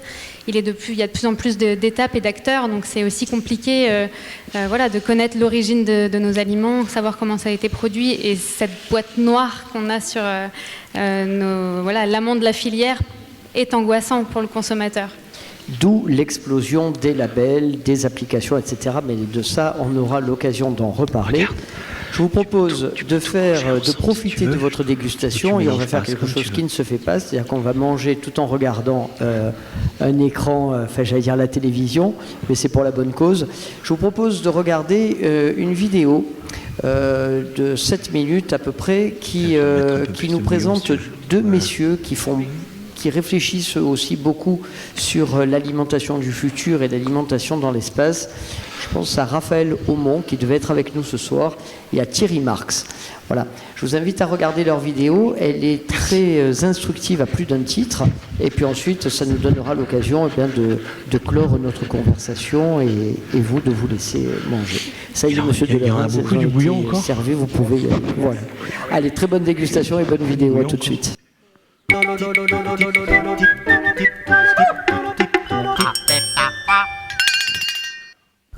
Quand on parle cuisine et gastronomie, le décor qui vient à l'esprit n'est pas précisément celui de l'université Paris-Sud à Orsay. Pourtant, ces couloirs pourraient réserver des surprises. Vous êtes au Centre français d'innovation culinaire, donc c'est un lieu de recherche et de développement entre sciences et cuisine à la faculté des sciences d'Orsay. Et qu'est-ce que vous y faites ? Alors on étudie la science, la physico-chimie appliquée à la cuisine pour se poser la question, quelle sera la cuisine de demain ? C'est-à-dire on planifie 2050, que mangerons-nous ? La cuisine de 2050, je crains le pire. Et pourquoi donc innover en cuisine ? On ne peut plus consommer et brûler la planète telle qu'on l'a fait actuellement. On parle de la COP21. Maintenant, il faut passer à l'action. Pour passer à l'action de façon simple, ça va être déjà en cuisine. Mieux manger, faire des circuits courts. Et, vous voyez, on va faire quelque chose. Un geste de cuisinier classique, c'est quoi ? Couper une orange, lever un suprême. Voilà. Il va faire ça. Il va faire ça. Et après, voilà. C'est ça qu'on vous sert dans une salade de fruits. On enlève bien toutes les parties blanches parce que le consommateur n'en veut pas. C'est un peu amer, c'est pas forcément très agréable en bouche. Et ça, qu'est-ce que fait ? Poubelle. Est-ce qu'on a le droit de faire ça à l'heure actuelle quand on parle de recyclage, d'énergie ? Donc la question, c'est de se tourner vers les sciences et de se dire, ça m'intéresse, ce sont des zestes, ce sont des huiles essentielles, ce sont des arômes naturels. Ces parties blanches, elles sont intéressantes. Pourquoi ? Parce qu'elles sont très riches en pectine. Alors la pectine, c'est quoi ? La pectine, c'est un gélifiant. Quand vous faites de la confiture, eh bien, vous utilisez cette pectine. Et donc finalement, si je mets tout ça à la poubelle, je suis en train de jeter des arômes naturels, des huiles essentielles, et je jette des gélifiants naturels. C'est dommage. Et qu'est-ce qu'on peut bien en faire ? Donc, on vient d'enlever les zestes. Maintenant, on va faire une confiture d'orange instantanée. Pour faire une confiture d'orange, nouvelle génération, sans déchets, vous prenez cette orange entière, vous la mixez avec un robot assez violent, on va dire, peut-être le robot de demain, mais là on est à 10 000 tours minute, quelque chose d'un peu violent. Et on va cuire lentement, en récupérant toutes les vapeurs. Donc on développe ici au laboratoire le couvercle de demain, qui va récupérer ces vapeurs. Grâce au traitement thermique, on aura transformé la matière parce qu'on l'aura cuite, et on aura notamment, ce qui nous intéresse ici, c'est de libérer la pectine. Alors on récupère ce jus d'orange, on y a laissé les zestes, mixé très finement, et vous voyez, il est déjà texturé. Cette pectine-là, ce jus d'orange, je vais le mettre dans un petit récipient, et on va simplement y verser dedans un peu d'eau riche en calcium. Voilà. Bon, mélangeons.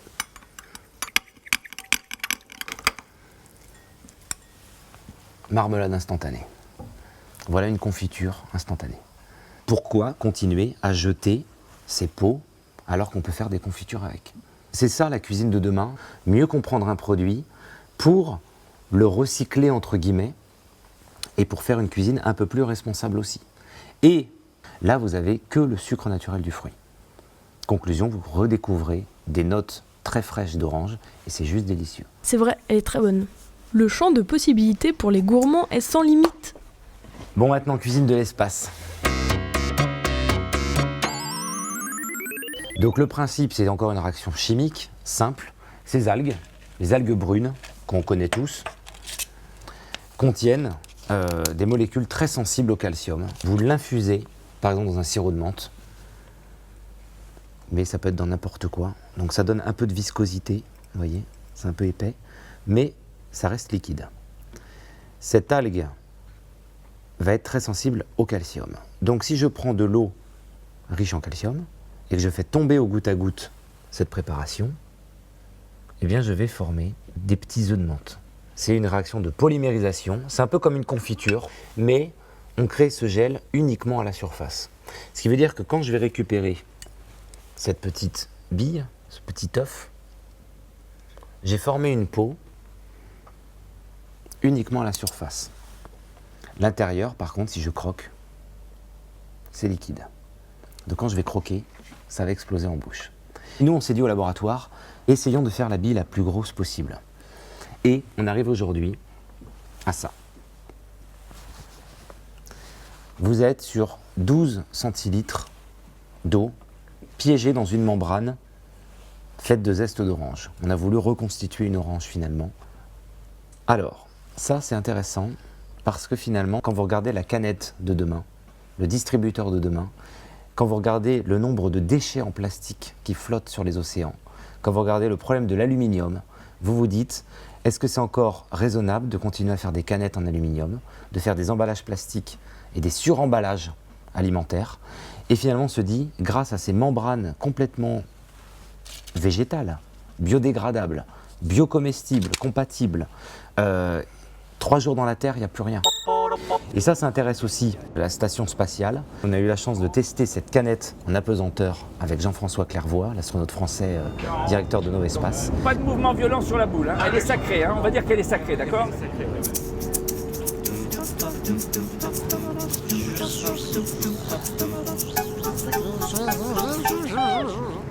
On dirait qu'elle est en or. Quand vous êtes en station, vous fabriquez l'eau in situ, il ne faut pas de déchets et surtout pas de masse embarquée, parce que c'est très coûteux en énergie. Là, il y a un vrai enjeu pour tout ce qui est nourriture embarquée. Et ça nous donne envie d'aller plus loin et de continuer encore cette expérience, cette aventure spatiale, mais même revenir sur Terre maintenant et se dire, peut-être que les fontaines à eau dans les entreprises, la canette de demain, le distributeur, peut-être on peut fabriquer cet œuf, ça me tombe dans les mains, et le geste est très simple, je perce, je bois. Et je bois juste le volume que je veux. Et ça coule pas partout, il se passe rien. Et si j'ai envie de manger cette membrane, puisque j'ai mis des zestes de citron, je peux. On pourrait mettre des noix de coco en pulpe, un peu de chocolat. Après, un chef va pouvoir créer des nouvelles saveurs. On peut imaginer ça chaud, avec une soupe, avec un emballage, c'est infini. On est sur... C'est ça la recherche aussi, c'est-à-dire on démarre une piste, voyez, c'était des petites billes. Bon, ok. On essaie de comprendre ce qui s'est passé dans ces membranes et on essaie d'aller plus loin. Il y a 5 voies devant nous, on en prend une et puis on extrapole comme ça. Et peu importe la destination, nous, ce qui nous intéresse, c'est le chemin. Voilà. Le futur et l'espace sont souvent associés, mais rarement avec la cuisine. Pourtant... Injection. Allez, on boit.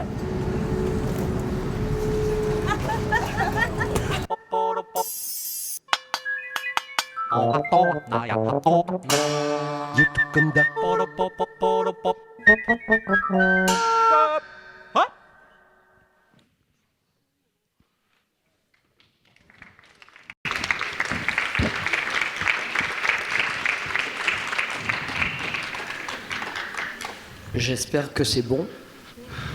Ici, en tout cas, ça a été unanimement apprécié. Donc, vous nous direz en partant si ce plateau vous a intrigué, interpellé, questionné. Pendant la diffusion de cette vidéo avec Richard Delerens me disait, mais j'ai l'impression que ce qu'on voit là, ça colle plus à l'époque, quoi. J'ai l'impression qu'on est déjà passé à autre chose.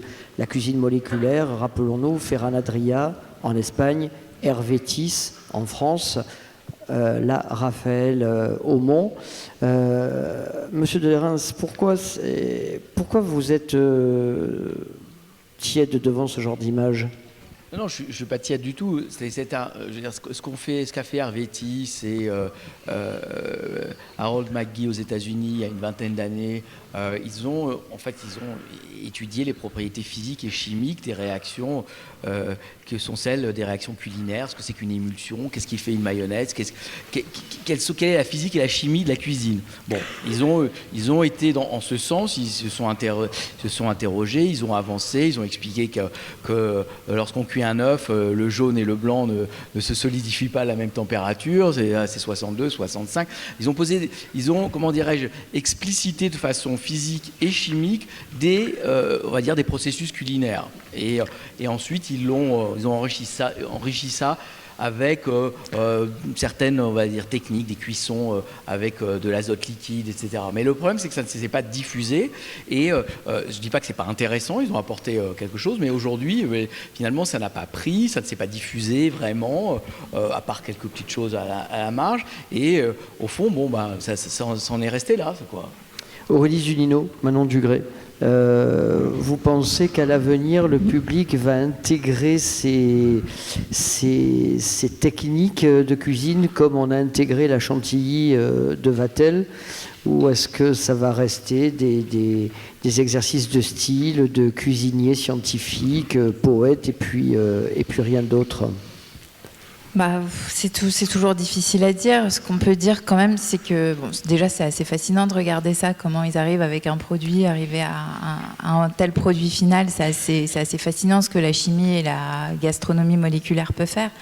Donc ça, je pense que c'est intéressant et c'est toujours fascinant pour le public. Après, je pense qu'il y a des choses intéressantes qui peuvent être applicables effectivement dans le quotidien. La bulle qu'on voit, il y a des recherches actuellement, et je crois que ça commence à être commercialisé dans certains pays, où il y a des espèces de capsules d'eau qui, pour limiter le plastique, l'usage de plastique, et c'est des petites capsules qu'on gobe comme ça, et qui équivaut à la moitié d'une petite bouteille d'eau. Je trouve que c'est des choses intéressantes pour justement trouver des alternatives aux contenants plastiques, comme il disait, aux contenants aluminium. Je pense que là, la gastronomie moléculaire et la chimie de l'alimentation peut être excessivement intéressante et peut être proposée aux consommateurs pour changer ses habitudes de consommation. Oui, il y a un aspect ludique qui reste ce qu'il est. Après, c'est vrai que si on arrive à en trouver un intérêt qui rejoigne les intérêts de lutter contre... qui permettent de contribuer à lutter contre les enjeux de durabilité, c'est intéressant. Après, moi je fais un peu le parallèle avec l'imaginaire qui n'est pas que l'imaginaire d'ailleurs, mais ce qu'on imagine autour de l'alimentation imprimée en 3D, qui répond un peu à des fantasmes imaginaires où on se dit qu'on va pouvoir imprimer des choses sous toutes ces formes, etc. Quelque part, il y a un peu la prouesse technologique qui dépasse en fait peut-être... ce qui devrait être central dans l'alimentation, qui va être le goût et puis la composition nutritionnelle. On arrive à des aliments qui, effectivement, on peut leur donner la forme qu'on veut. On peut arriver à des choses assez marrantes en termes de texture, etc., avec la cuisine moléculaire, avec la chimie. Mais après, quel intérêt en termes de nutrition et en termes de goût? Je ne suis pas convaincue. Il y a aussi un aspect dont on n'a pas forcément parlé. On a beaucoup parlé d'acceptabilité culinaire, mais aussi d'acceptabilité culturelle, pardon. Mais je pense que l'alimentation de demain aussi, elle doit être accessible, socialement accessible à tous. Et ça, c'est un enjeu hyper important qu'on oublie souvent. Les solutions, ça ne doit pas être que pour des bobos qui peuvent se permettre d'acheter ça. Ça doit être aussi répondre à un besoin de tous et accessible à tous. Par manque de place, on pense beaucoup à la culture en eau.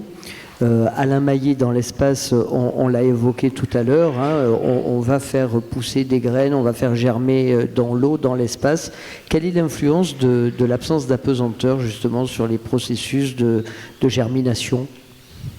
Est-ce que ça a aussi un impact sur les qualités nutritionnelles, pas de soleil, des lampes, Aujourd'hui, on maîtrise bien tout ce qui est lumière artificielle pour faire pousser des végétaux. Après, la grosse différence qu'on va avoir sur la pousse de plantes, c'est qu'au lieu de pousser de façon verticale, elles ont tendance à pousser à l'horizontale, puisqu'il n'y a pas justement le facteur gravité qui est présent, mais il n'y a pas de raison qu'il y ait des différences au niveau du goût des aliments qui seront produits dans l'espace. C'est quoi les enjeux de la nourriture spatiale à l'avenir? Parce que développer des emballages comestibles, comme on l'a vu dans cette sphère qui se mange, c'est quoi? C'est limiter les déchets en orbite. Tout à l'heure, on a fait quand même d'énormes progrès, parce que j'ai lu qu'au tout début, les premiers hommes qui sont partis dans l'espace ne mangeaient pas. Parce que...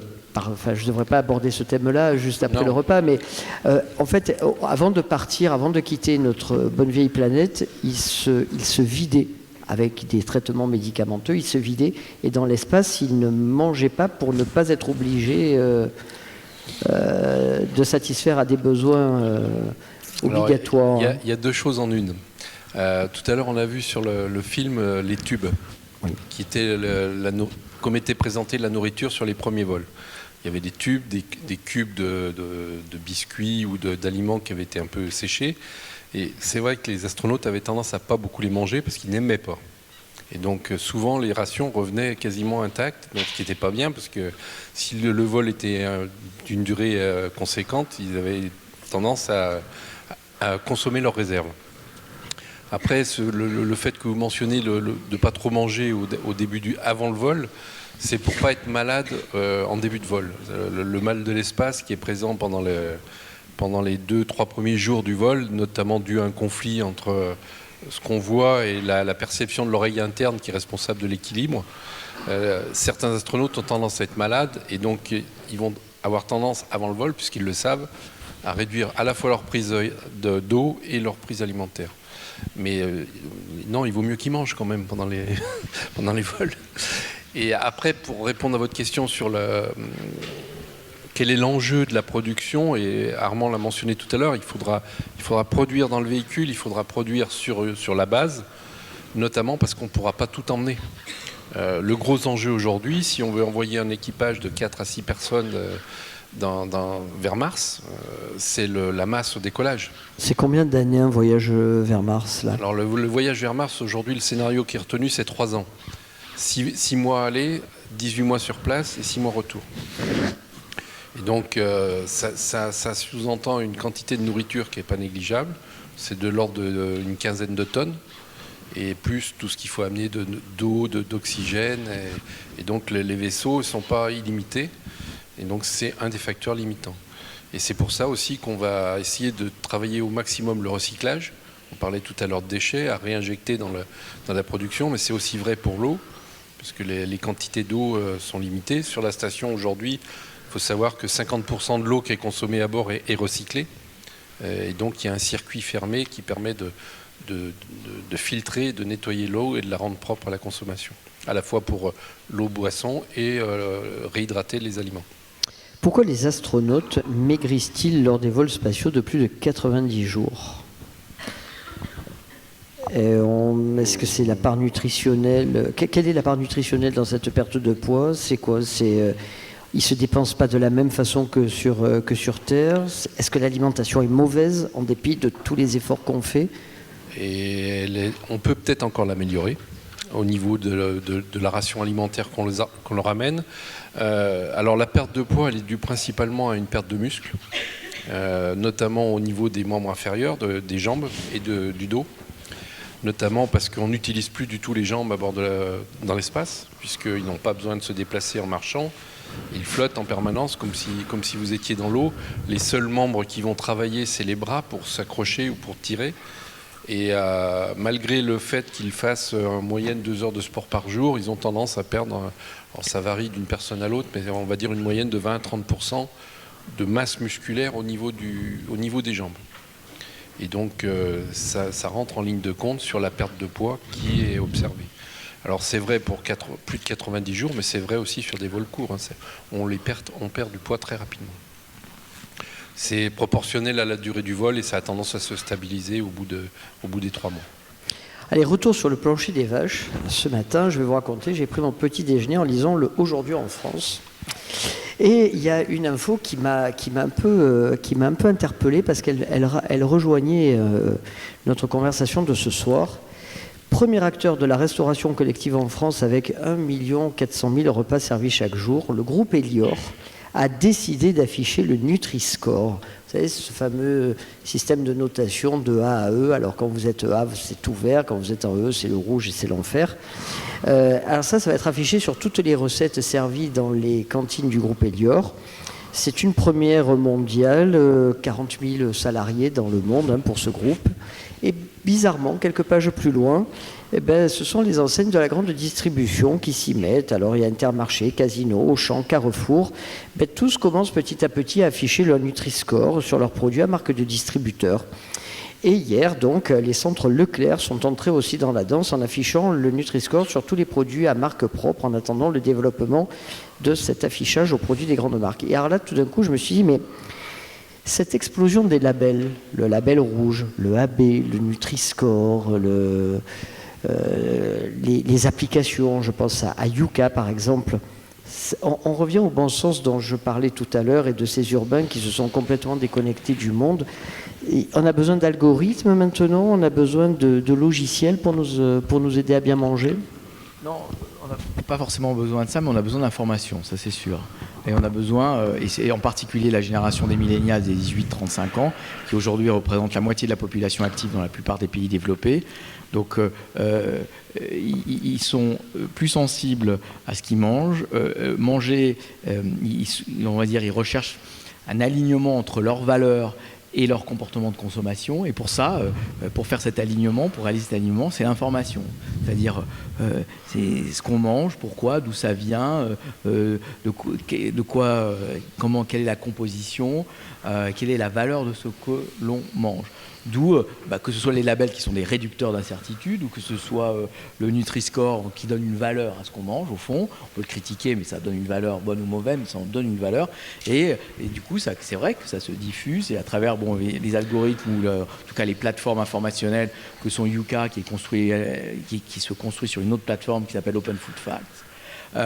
Ce sont toute cette nouvelle façon, pas nouvelle façon, mais cette dimension informationnelle de l'acte de manger, et ça va pas disparaître, hein, c'est juste le début. Aurélie Ginino, Manon Dugré, le Nutri-Score du beurre, c'est rouge, je crois. Probablement, ouais. Qu'est-ce que ça sous-entend alors? Qu'il faut malgré tout apprendre les aliments pour pouvoir comprendre le Nutri-Score? Je pense que le consommateur, il a envie d'avoir une information simple, puisque, comme on l'a dit précédemment, on entend tellement tout et son contraire sur l'alimentation, avec un discours quand même qui fait un petit peu peur sur tout ce qu'on ne doit pas manger et qui va nous rendre malades et qui va détruire la planète, etc. On a besoin d'avoir... peut-être que ces applications et ces scores... en superficie permettent d'apporter une aide concrète et simple pour guider justement les consommateurs.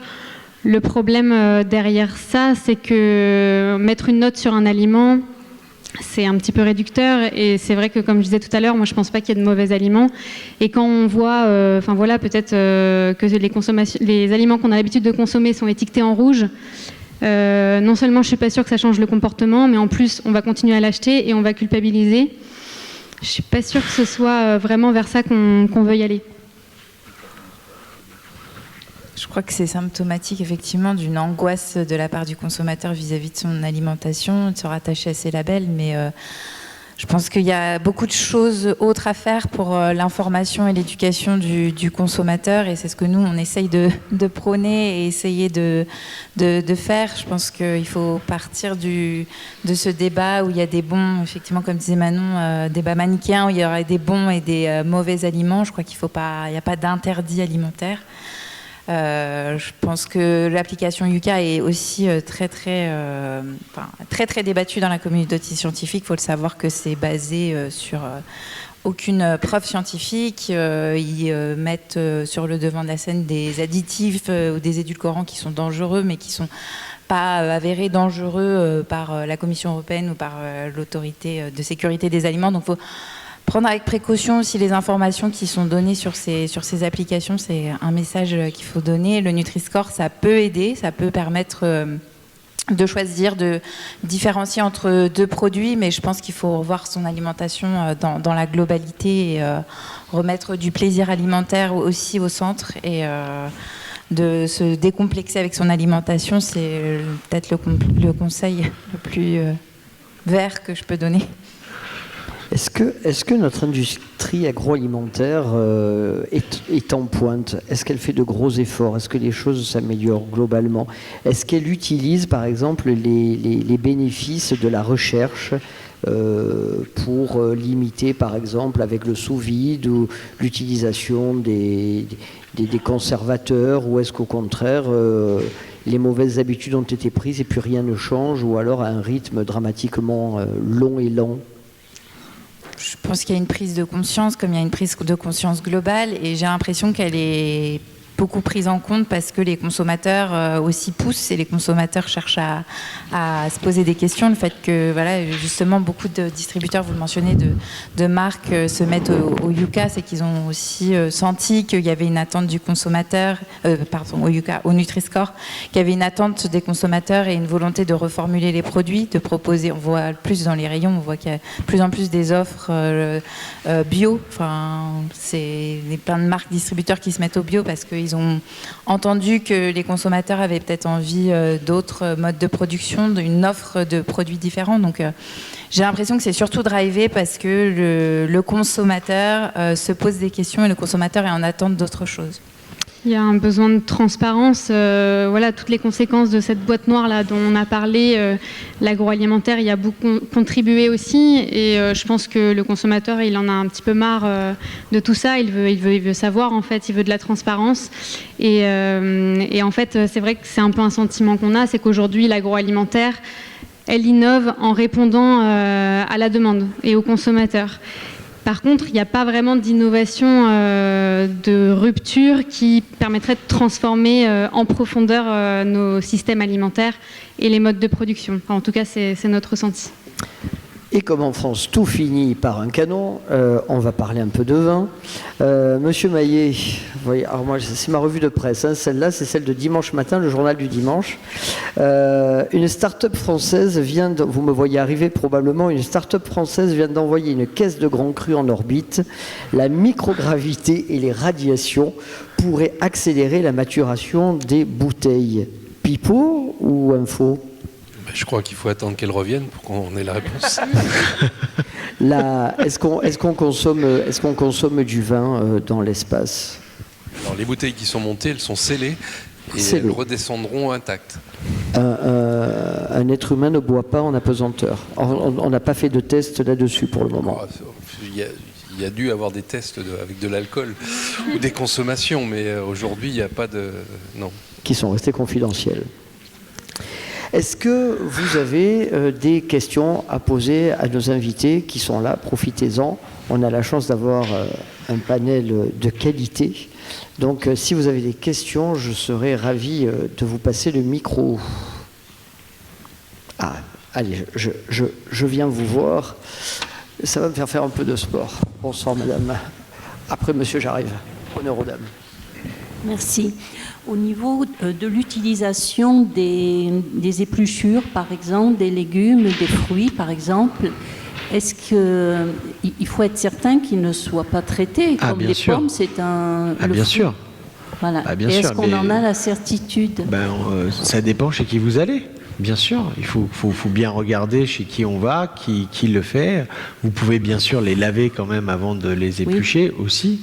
Mais en général, on a, comme je dis, on a quand même la chance d'être dans un pays où il y a encore des gens qui travaillent la terre et on arrive à avoir sur les marchés de Provence et d'ailleurs des gens qui travaillent avec proprement, sans produits chimiques.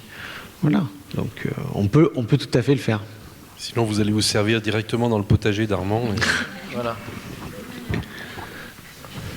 Vous avez assez peu parlé de l'importance du sens de la vue dans l'alimentation. Peut-être une question pour vous, Monsieur Maillet. Est-ce que c'est quelque chose que vous prenez en compte? Parce qu'en fait, il suffit de manger les yeux fermés pour s'apercevoir qu'on ne ressent pas du tout la même chose.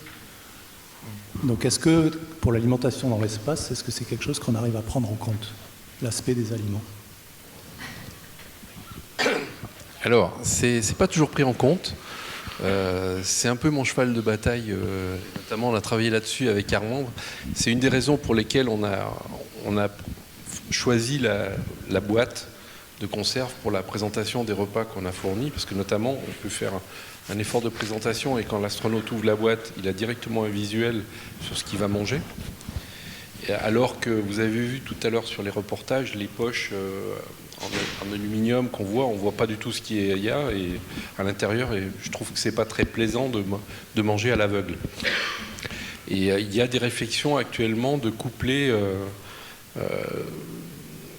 nourriture avec des stimulations par de la réalité virtuelle où on amènerait des couleurs pour faire penser à des aliments. Donc il y a des travaux là-dessus, mais pour l'instant c'est vraiment le démarrage.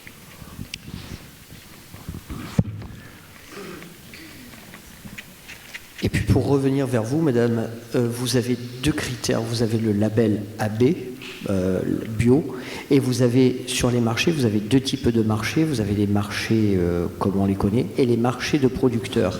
Et généralement, les marchés de producteurs sont on va dire, un peu plus intègres, voilà, dans leur majorité, bien sûr, pas de globalité. Est-ce que quelqu'un a encore d'autres questions? Allez, je monte les marches au 7e ciel. Pardon, bonsoir, madame. Oui, c'est une question un peu pratique. J'aimerais bien avoir les recettes de ce que vous avez fait ce soir. C'est possible de les voir quelque part. On verra ça avec vous. On essaiera de les mettre sur le site ou quelque chose comme ça. Pardon, vous avez parlé du vin, mais que pensez-vous du lait? Est-ce que vous l'utilisez? Le lait? Le lait, oui.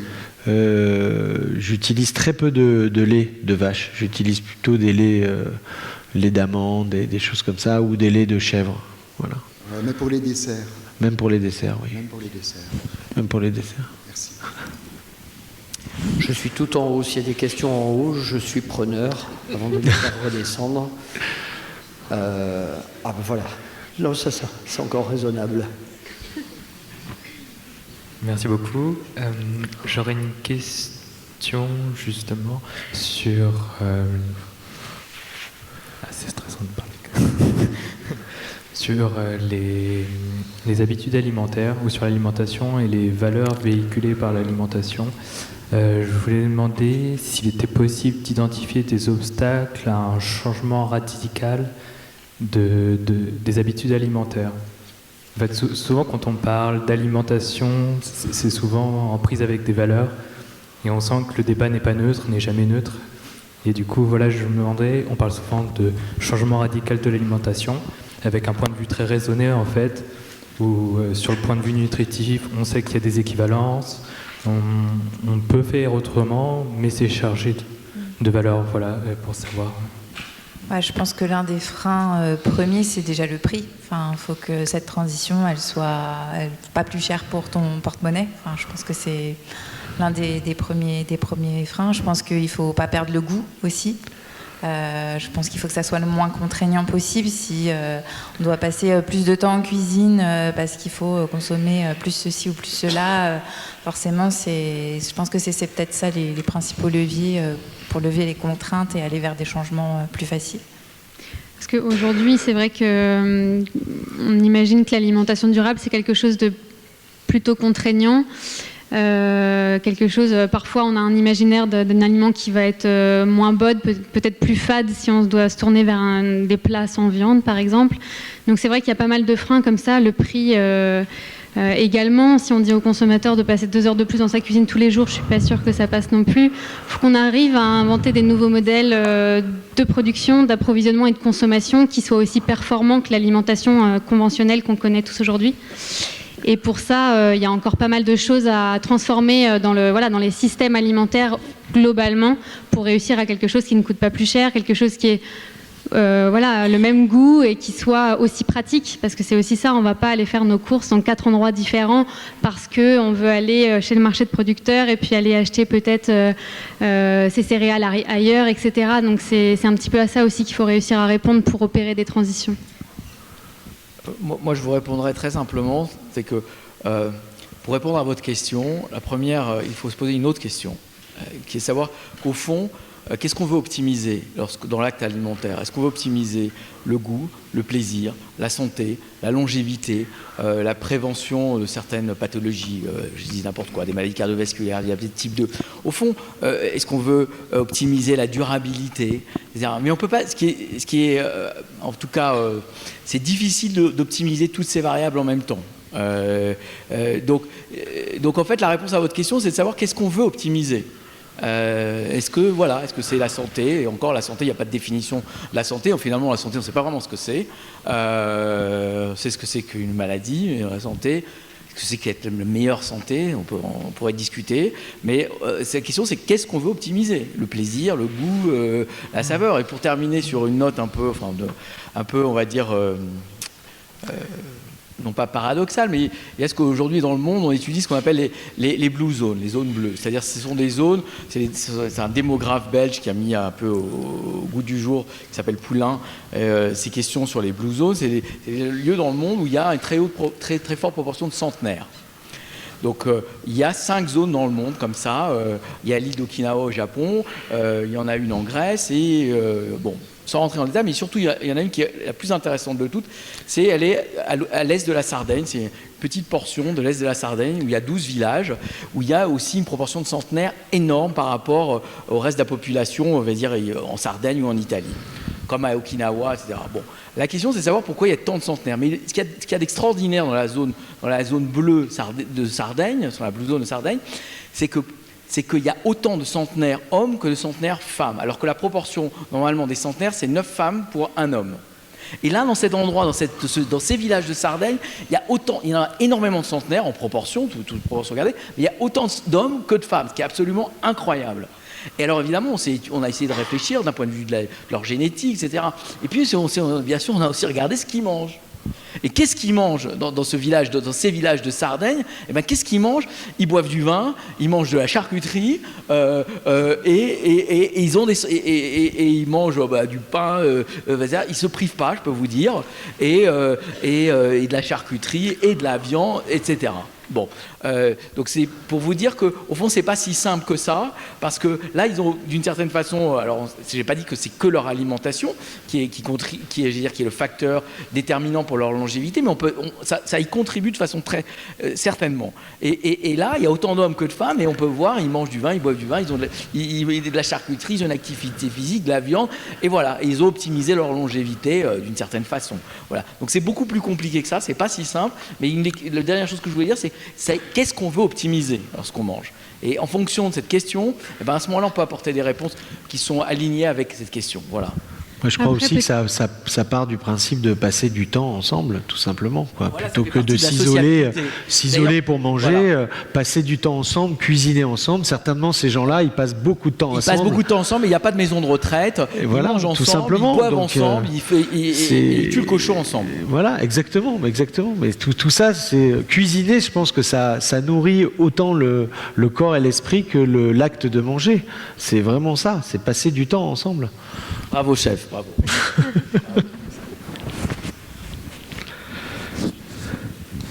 Moi, je voulais poser une petite question par rapport au régime alimentaire. Là, du coup, ce qu'on nous a servi, c'était végétarien. Oui. Mais quand vous avez parlé tout à l'heure, vous avez dit que vous imaginiez dans le futur un monde où il y aurait une majorité de personnes flexitariennes, mais pas végétariennes. Pourquoi ce choix, alors que moi, je me suis plutôt renseignée sur l'écologie, tout ça, et de suite, on nous dit si vraiment tu veux faire du bien à la planète, faut plutôt t'orienter vers un régime végétarien ou vegan. C'est une croyance, du coup Une alimentation plus végétale, ça c'est un consensus que partagent à peu près tous les scientifiques, et généralement quand il y en a un, il faut le dire, il faut le souligner parce que c'est pas toujours le cas. Après, nous on n'est pas chercheurs sur ces questions-là, mais on travaille avec des chercheurs qui travaillent sur ces questions-là. Et en fait, ce que l'on oublie souvent, c'est tous les services que rend l'élevage à l'environnement également. Par exemple, les prairies captent énormément de CO2 parce que voilà, c'est des énormes surfaces herbagées, et donc ça capte énormément de CO2. En fait, il y a beaucoup de services qui sont rendus par l'élevage qu'on ne connaît pas forcément. J'en oublie sûrement, mais il y a un épisode de la bande dessinée qui traite particulièrement de ce sujet-là. Je crois que la première case, c'est « Un monde sans élevage est-il possible ?» Et du coup, on avance quelques arguments qui viennent montrer justement qu'un monde sans élevage et donc sans aucune production animale serait compliqué aussi d'un point de vue de l'environnement.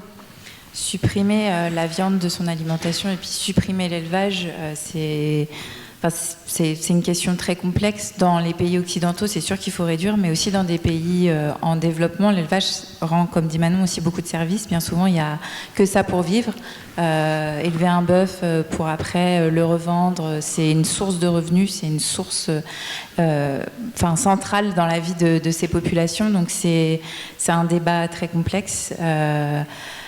Je crois que devenir végétarien, c'est un choix personnel qu'il faut respecter. Devenir vegan par ailleurs, je pense que si déjà tout le monde réussissait un petit peu à réduire sa consommation de viande, ça aurait déjà des impacts très, très positifs pour la planète. Et voilà, mais c'est toujours difficile de prendre les choses dans leur globalité, et c'est ça aussi, une alimentation de demain, c'est aussi prendre en compte les contextes spécifiques des populations. Un autre exemple, c'est que si on supprimait l'élevage, on ne pourrait plus avoir recours à des engrais naturels, on devrait avoir recours qu'à des engrais chimiques. Et donc, on n'est pas sûr que ce soit vers ça qu'on veuille aller. Et en fait, le problème, c'est pas la production animale, c'est la production intensive animale. Mais on peut arriver à une production intensive de végétaux de la même manière. Donc, c'est pour ça qu'il faut rester très critique par rapport à ça. Et en fait, malheureusement, dès qu'on parle d'alimentation, il y a rarement de solutions simplistes. Et c'est pour ça que c'est tout l'intérêt de ce sujet-là et toute sa complexité aussi. Merci. Je vous signale qu'il y a encore quelques plateaux qui n'attendent qu'à être dégustés. Donc, pour tous ceux qui ont été les plus sages, je les ai repérés. Eh bien, il y aura quelques plateaux encore à déguster, donc pour ceux qui ont encore faim. Madame, une question, et après je reviens vers vous. Je vous en prie, madame. Oui, en fait, c'était plus des remarques. Je sais que c'est une soirée qui a pour nom Space Camp. Je me suis sentie vraiment hors sol toute la soirée. Et je m'interroge beaucoup au vu et à avoir entendu toutes ces informations sur les modifications de l'alimentation. Déjà, on n'a pas parlé de tous ces aliments ont une origine, c'est la terre. Moi, je suis vigneronne, je travaille en vin nature, sans aucun produit, ni dans mes vignes, ni dans le vin. Et là, je vois qu'on est sur des recherches importantes. Alors, dans un premier temps, pour aller dans l'espace et pour des équipes qui explorent l'espace. Donc là, pourquoi pas cette exploration? Et ce qui m'inquiète derrière, c'est la récupération de toute cette approche de l'alimentation par le secteur de l'agroalimentaire et d'orienter toutes les populations sur ce type de consommation de produits qui me semble complètement... en tout cas qui m'interroge énormément justement sur un ensemble de valeurs qu'évoquait votre intervenant tout à l'heure, en termes de santé, en termes d'environnement, en termes sociétal, d'organisation sociale, enfin à tous les niveaux. Je m'interroge beaucoup sur sur le devenir et l'utilisation de toute cette approche de l'alimentation.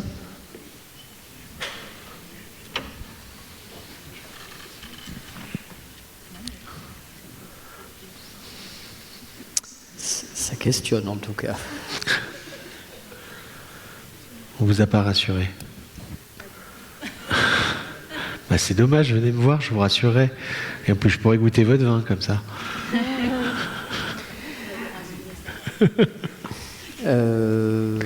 Monsieur. Merci.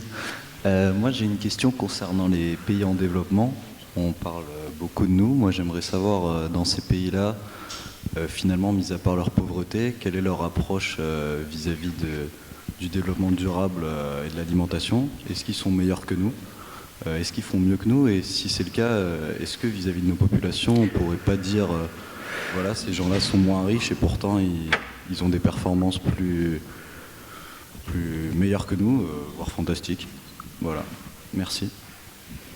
Alors, c'est une question compliquée auquel je ne suis pas sûre qu'on puisse t'apporter une réponse vraiment satisfaisante. Mais tu soulèves quand même quelque chose d'intéressant, c'est qu'on voit se développer des modèles dans des pays beaucoup plus pauvres et en voie de développement par rapport aux pays occidentaux qui sont hyper intéressants. Et peut-être qu'une des raisons qui peut expliquer ça, c'est que peut-être qu'ils n'ont pas pris le pas sur justement ces évolutions de consommation ou de pratiques qui peuvent être très consommatrices d'énergie. Et peut-être que du coup, c'est plus facile de ne pas faire marche arrière et du coup de partir sur des nouveaux modèles. Mais honnêtement, c'est plus de l'intuition qu'autre chose que je te dis ça. Mais c'est vrai que il y a des populations qui sont confrontées qui sont confrontées de plein fouet, par exemple, au changement climatique, beaucoup plus que nous, et qui pourtant arrivent à inventer des modèles et des nouvelles façons de vivre qui sont résilientes et qui sont très efficaces. Donc c'est ce qui peut permettre de garder l'espoir aussi, c'est que dans des contextes beaucoup plus compliqués que les nôtres, on a toujours une force pour se réinventer. Et, voilà, c'est pas très scientifique ma réponse, mais... Il faudrait qu'on s'auto-mette en difficulté alors. Moi j'ai une autre réponse qui est on va dire, qui est plus une réponse... C'est que, d'abord, bon, j'aime pas trop le terme de pays en voie de développement, mais ça c'est une autre affaire. Mais si vous voulez, la grande différence entre les pays entre guillemets en voie de développement, ou d'ailleurs de ce que pouvait être la France au XVIIe siècle quand il y avait encore des famines, c'est qu'au fond, ou même au Moyen-Âge, c'est que dans un cas, on est dans des contextes d'économie de la rareté, c'est-à-dire où finalement il y a peu de biens, etc. Donc quand les choses sont rares, que ce soit les aliments, les productions, les récoltes sont rares, on a peur de la famine, et ben on est dans des modèles économiques différents, des modèles économiques où chaque chose a de la valeur, on recycle, on essaye de trouver le plus possible du local, on se sert d'aliments et de céréales locales, etc. Donc on est dans une économie de la rareté. Les pays occidentaux, on va dire depuis maintenant presque 2 siècles, sont dans une économie de l'abondance. Donc d'où toutes ces problématiques sur le gaspillage. Pourquoi on parle de gaspillage? On ne parlait pas de gaspillage. On parle pas de gaspillage quand il y a peu de biens ou dans une économie de la rareté. On parle de gaspillage dans une économie d'abondance. Donc dans ces pays entre guillemets en voie de développement, on est plutôt dans dans une perspective d'économie de la rareté, comme on était en Europe jusqu'au XVIIIe siècle. Et ben là, effectivement, il n'y a pas beaucoup de gaspillage. Il y avait des céréales secondaires, des céréales qu'on utilisait. Il y avait une céréale que j'aime beaucoup, c'est pour terminer là-dessus, au Moyen Âge, qui s'appelle toujours le secourgeon. C'est encore cultivé aujourd'hui en France. Ça sert pour faire de la bière. Secourgeon, ça voulait dire en fait secours des gens. C'est-à-dire c'était la céréale quand il n'y avait plus rien à manger, on utilisait le secourgeon, ça veut dire qui vient au secours des gens qui crèvent la faim. Donc voilà, donc dans ces économies de la rareté, ça ne fonctionne pas de la même façon. Et donc on trouve des modèles super astucieux, super durables et tout ça. C'est dans une économie de l'abondance que ça ne fonctionne pas comme ça. Voilà, c'est juste, retrouve, oui, je suis complètement d'accord, qu'on retrouve aussi dans les populations les plus défavorisées dans les pays occidentaux. Voilà, c'est pareil, on tombe dans des modèles de rareté. Merci. Donc je vous rappelle qu'il y a encore quelques plateaux qui sont en circulation et si vous souhaitez, mais bien sûr, madame. On on discutait avec mon ami, on se demandait ce qui était positif ou pas dans la réunion. Moi, je voudrais quand même terminer sur note positive. Je suis végétalienne, mais enfin ça c'est pas le problème. C'est de dire que je suis vraiment très heureuse de voir que depuis 2-3 ans maximum, on parle de plus en plus de végétalisation de l'alimentation, quelles que soient les conférences qui sont données. Et je voulais terminer sur cette note très, très positive. Merci beaucoup. Merci. Allez, je viens vers vous.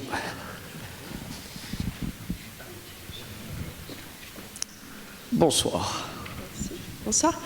Moi, j'avais une question, en fait, parce qu'il y a on nous propose justement plein de solutions pour justement arrêter la viande. Et merci, vous avez bien dit que c'est l'élevage intensif qui pose problème et que le fait de se procurer de la viande ou toute autre chose chez les producteurs locaux, c'est l'essentiel.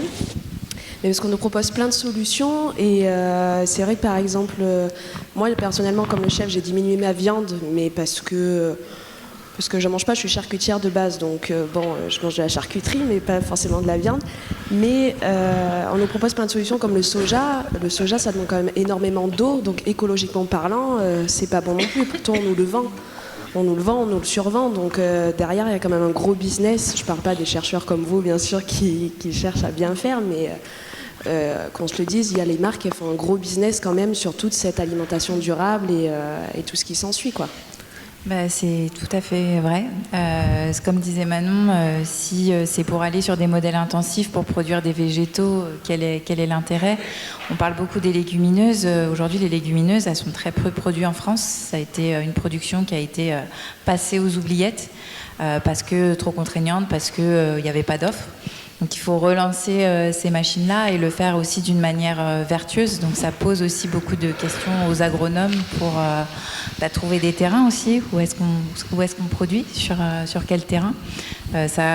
Faut prendre en considération des reconversions. On parlait du bio, mais on produit pas en bio comme ça du jour au lendemain. Donc il y a énormément de contraintes et c'est vrai que la question des alternatives à la viande est complexe et je pense que c'est pas qu'une solution aussi. Il faut pas on a trop travaillé avec des filières monoculture aussi. Je pense qu'il faut aussi diversifier les cultures de céréales. Il y a plein de céréales oubliées qui avaient aussi des avantages aussi en termes climatiques qu'on produisait parce qu'en temps sec, on produisait en temps humide.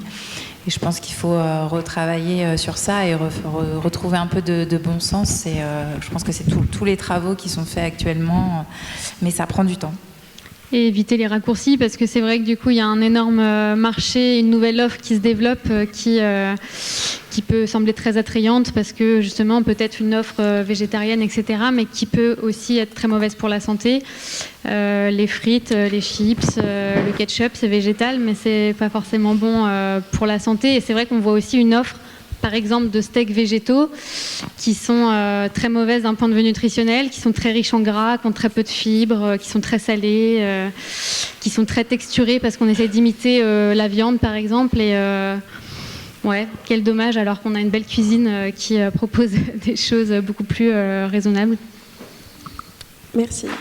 Merci. Merci, profitez, j'ai pas encore trop mal aux cuisses, je peux courir. Et ben voilà. Ça, c'est bien quand c'est dans le même périmètre. Merci. J'allais juste demander, vous avez listé tout à l'heure plusieurs aspects dans lesquels on pourrait essayer d'améliorer les productions de nourriture. Mais dans la question de rester avec les produits bio et locaux, et aussi sur la question de l'éthique de manger la viande ou les végétales, est-ce que c'est pas le cas que la question le plus pressant, est le fait qu'on a dans le monde on a un espace de terre qui est limité et on a une population globale qui se pousse, alors la question enfin sera comment est le moyen le plus efficace d'utiliser les ressources qu'on a pour nourrir tout le monde, quoi. Oui, c'est une bonne question. C'est vrai que les ressources ne sont pas extensibles. Donc, va falloir trouver des solutions. Après, il faut savoir, aujourd'hui, la production mondiale, elle n'a jamais été aussi importante qu'aujourd'hui. Donc, il y a eu énormément de progrès qui ont été faits en termes de production. Et aujourd'hui, elle est largement supérieure aux besoins nutritionnels par habitant. Sauf qu'un tiers de cette production part à la poubelle. Donc déjà, si on arrivait à réduire drastiquement ce gaspillage, on aurait plus de ressources, donc pour nourrir plus de monde.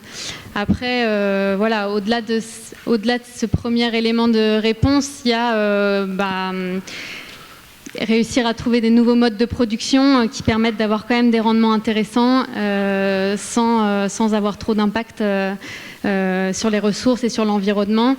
Et le développement de l'agriculture urbaine, par exemple, qui aujourd'hui n'est pas du tout opérant, mais qui peut-être d'ici des dizaines d'années permettra de contribuer en tout cas à la production mondiale.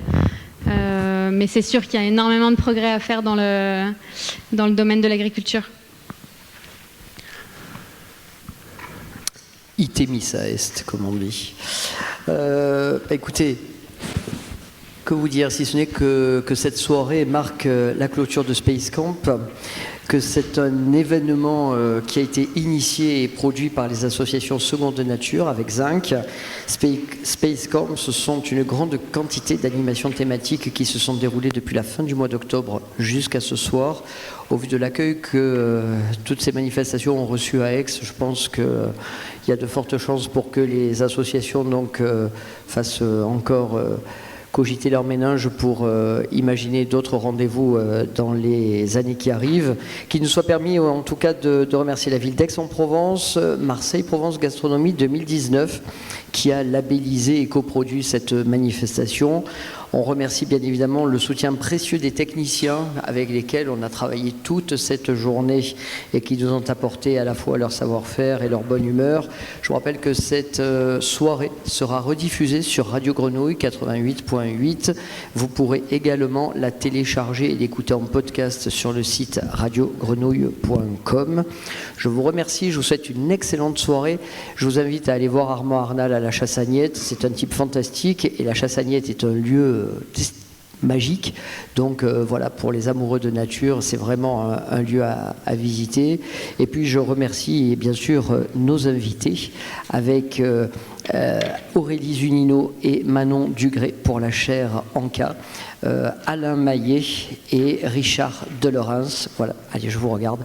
Je vous souhaite une très bonne soirée. Merci pour votre présence, merci pour votre gentillesse et à très vite. Merci.